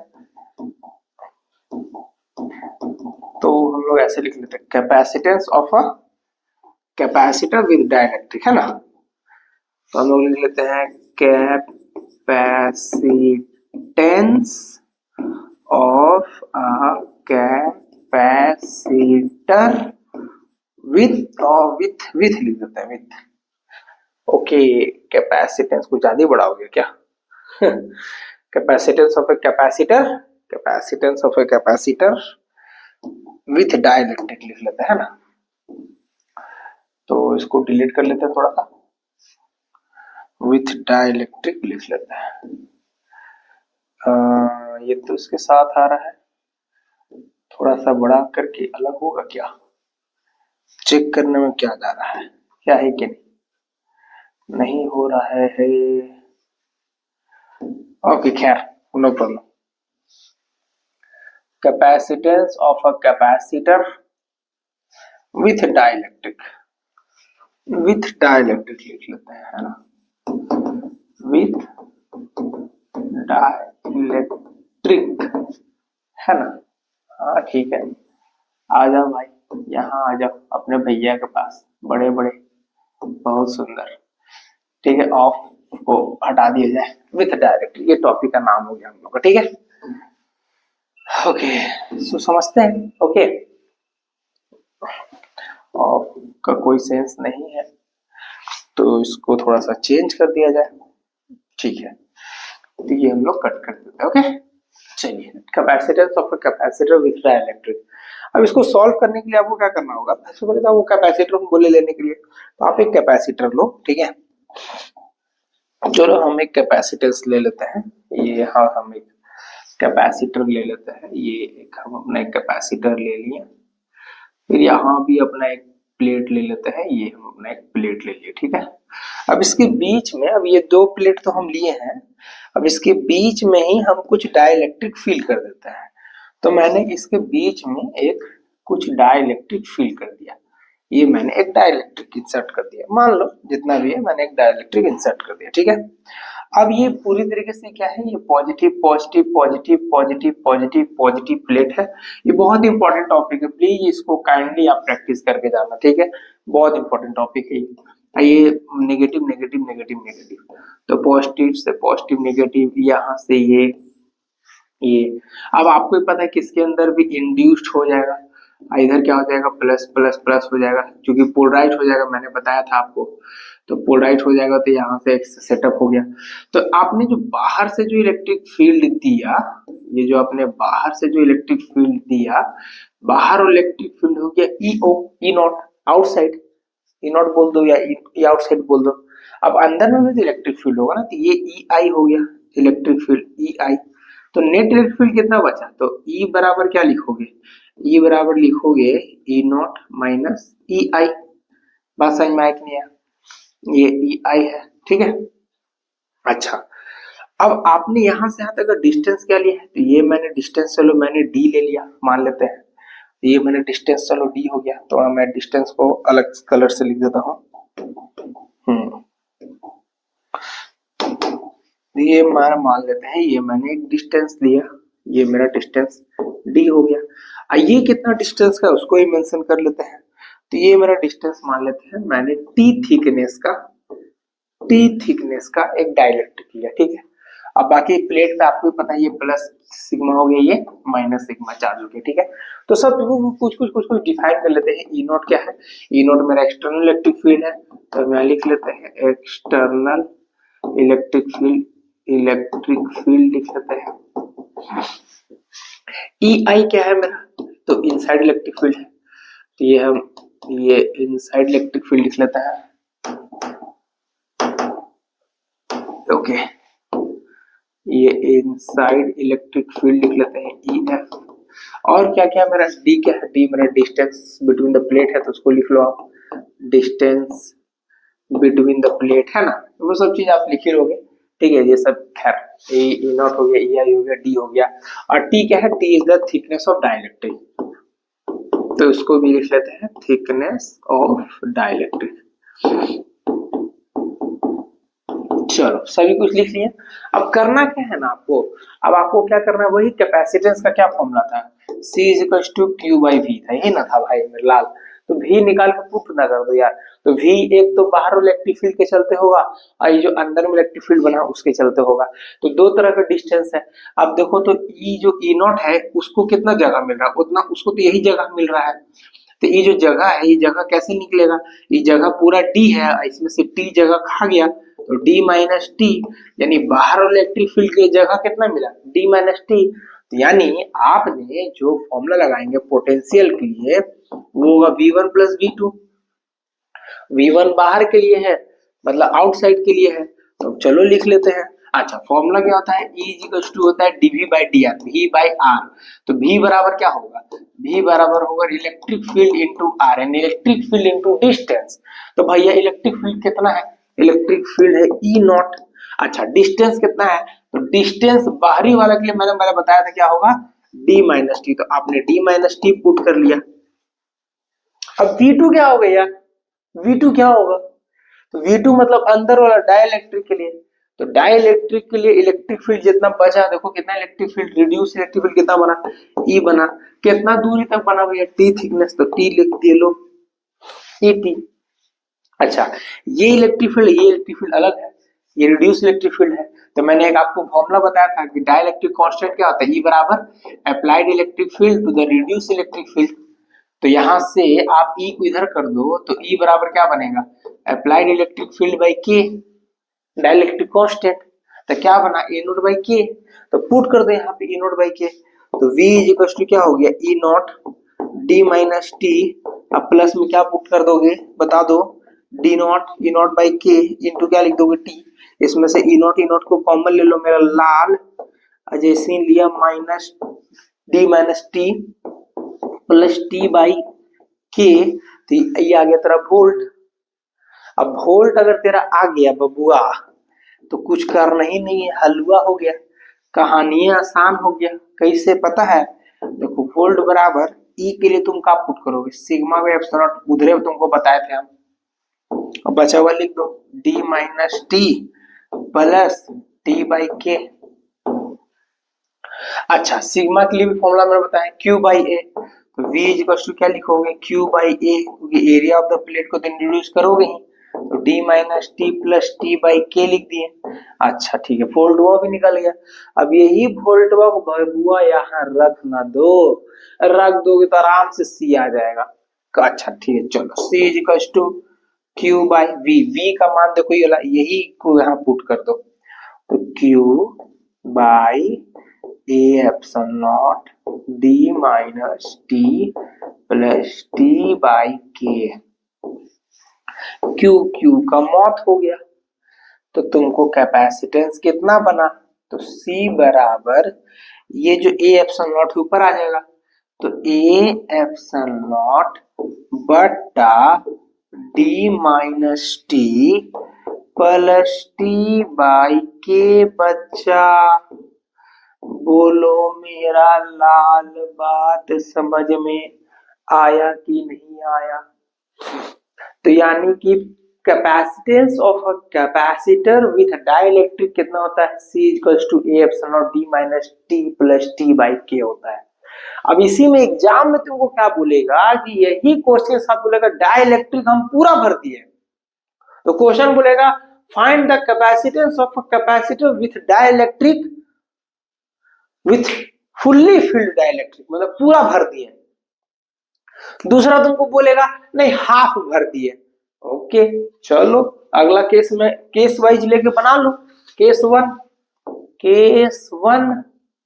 केस वन में मान लेते हैं पूरा डाइलेक्ट्रिक भर दिया, यानी ये जो फिगरवा है, ये वाला, इसको थोड़ा सा छोटा करते हैं, आएगा अपने हाथों में आएगा ये फिगर। हाँ आ तो गया भाई, चलो इसी को लेके चलते हैं, क्लोन बनाते हैं और इसको मूव करते हैं अपने 22 नंबर पेज पे। ओके चलो 22 यस, यहाँ पे आ जाओ, मूव। अब एक और ये चीज जो है इसका एक और क्लोन बनाते हैं, और हमको ये दोनों चाहिए।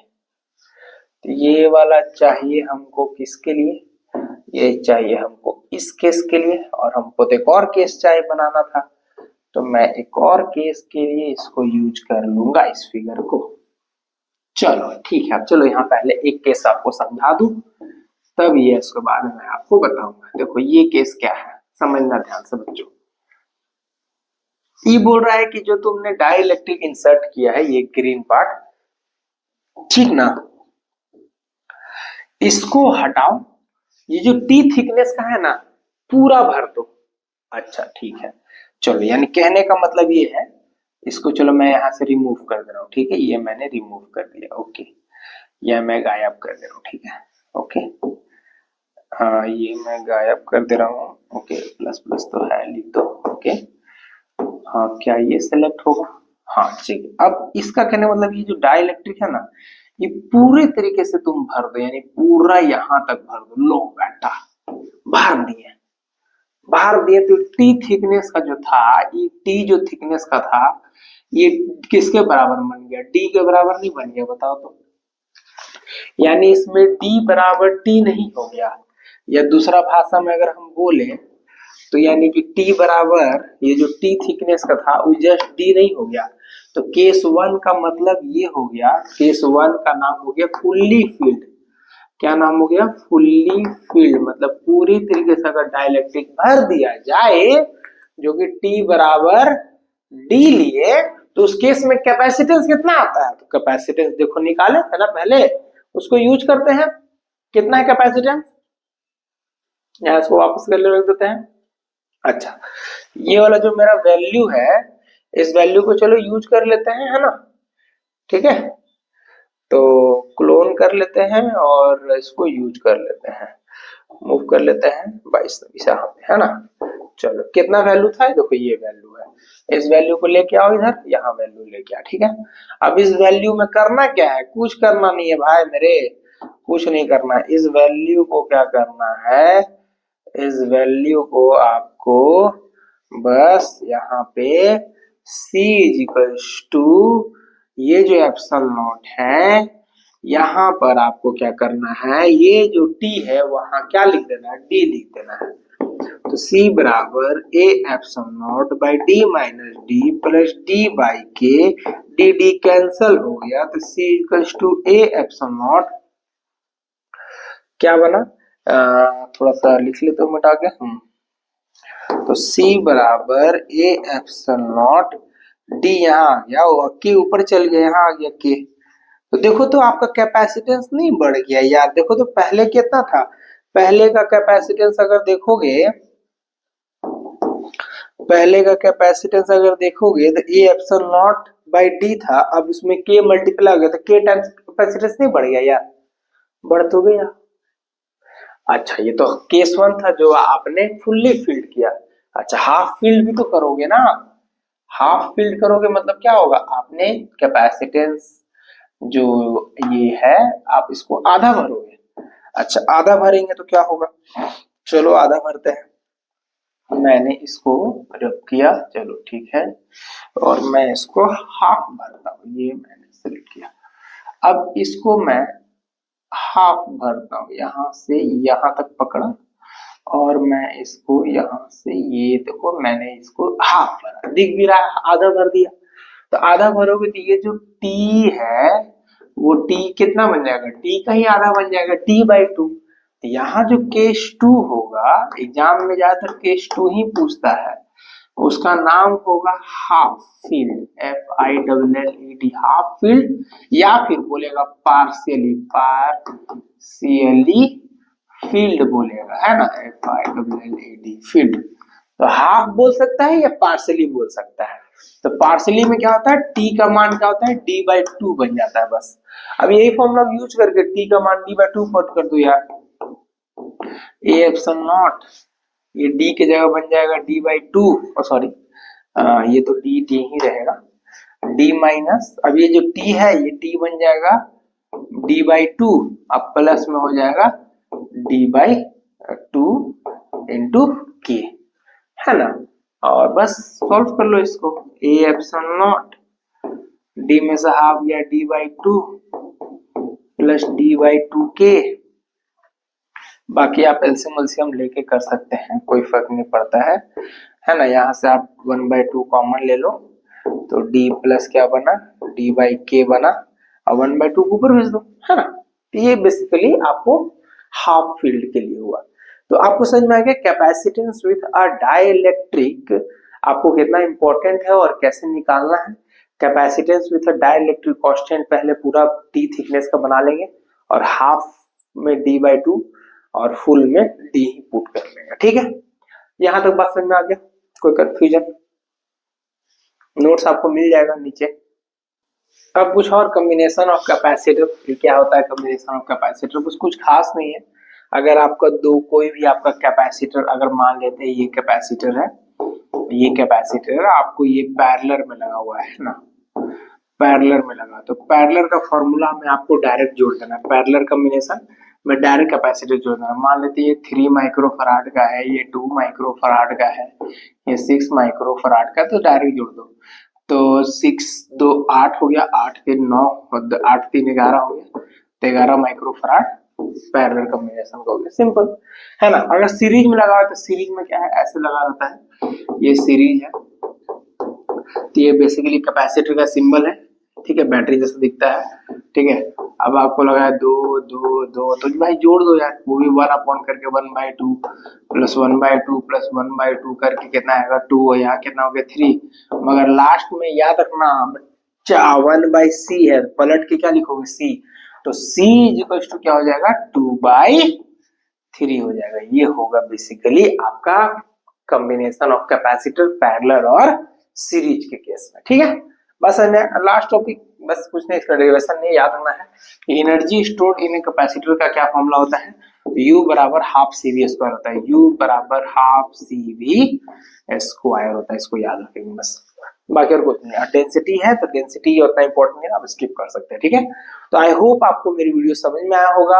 अगर आपको अच्छा लगा तो प्लीज काइंडली कमेंट करके हमको बताइए, हमको बहुत सुकून मिलता है, बहुत अच्छा लगता है। ठीक है, और इसी तरह हम लोग next part chapter 3 current electricity, इस तरह से ऑल सिलेबस कंप्लीट होगा। अगर आपको अच्छा लगा तो काइंडली अपने दोस्त को भी आप बता सकते हैं। So thank you so much.